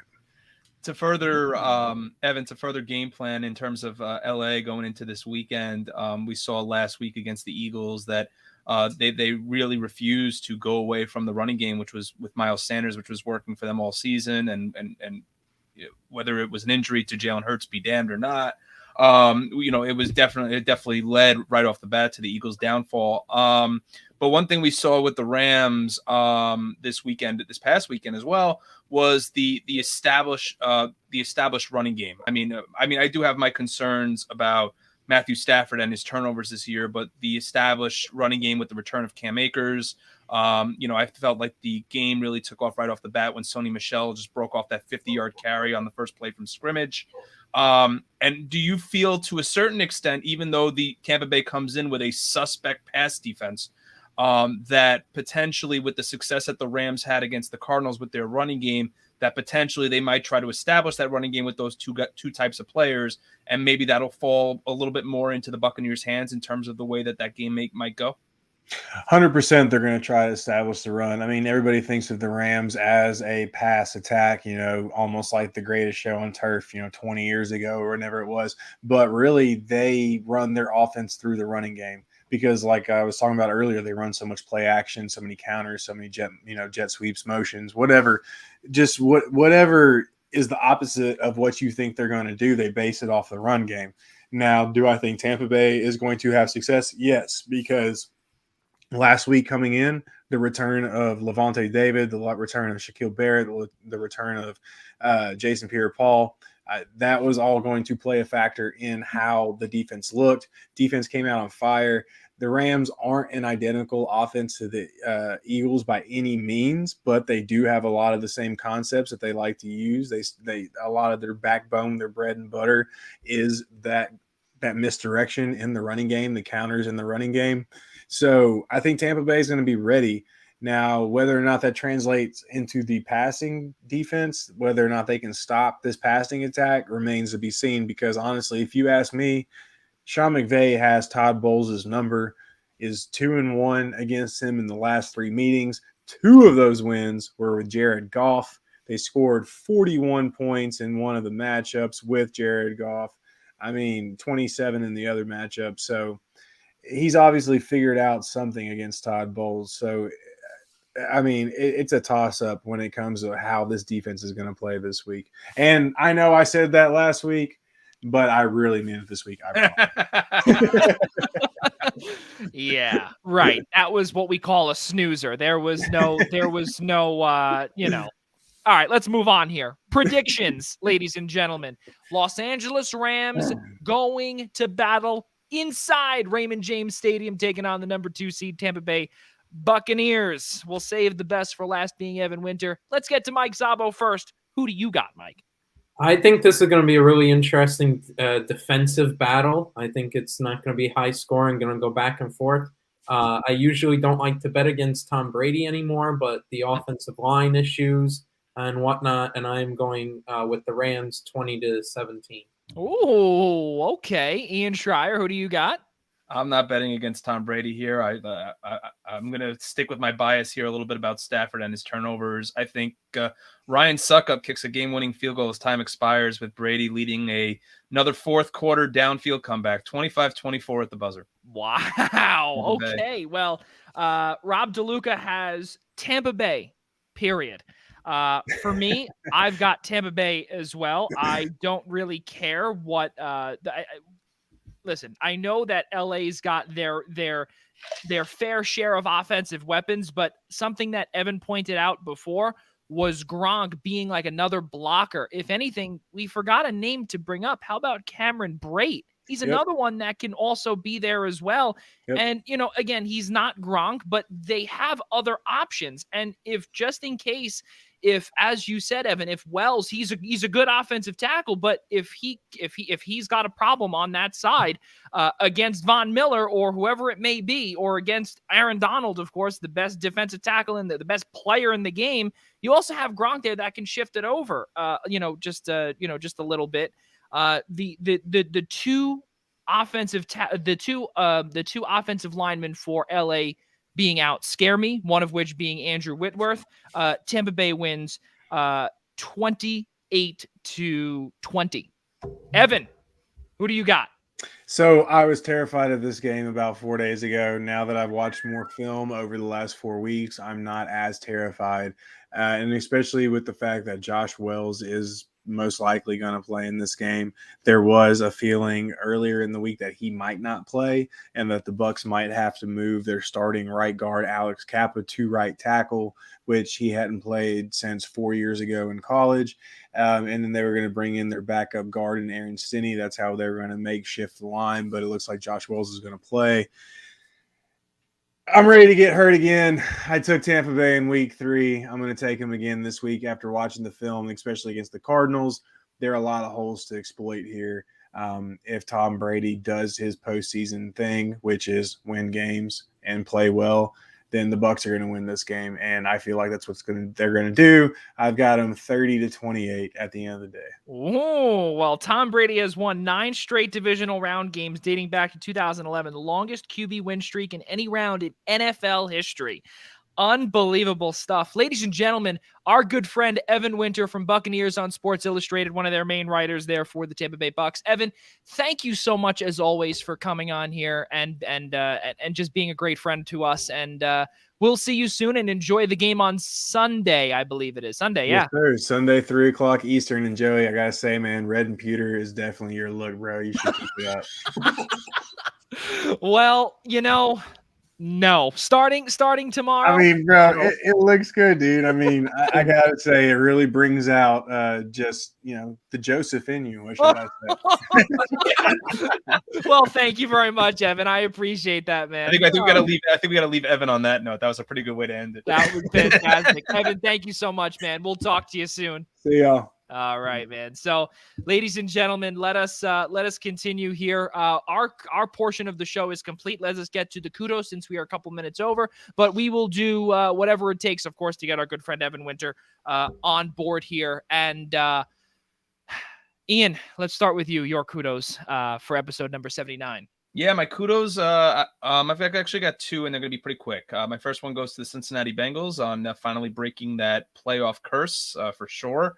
That's number 1. Number 2, you know what? It's the first time the Super Bowl is going to be in Los Angeles since 1993. And I don't think they could have nailed a halftime show any better than to pay homage to the city of LA by, just I go back to my childhood and think of Eminem and Dre and Mary J and Snoop. And I think that's just a fantastic way to celebrate halftime at this year's Super Bowl in SoCal. It's going to be a lot of fun. Mike Szabo, your kudos. My kudos just came today, actually, with, even though he wasn't named to the roster, left out of the roster, U.S. men's national team for Josh Sargent over in England now, playing in Norwich. Finally got his first couple goals since his move to the Premier League.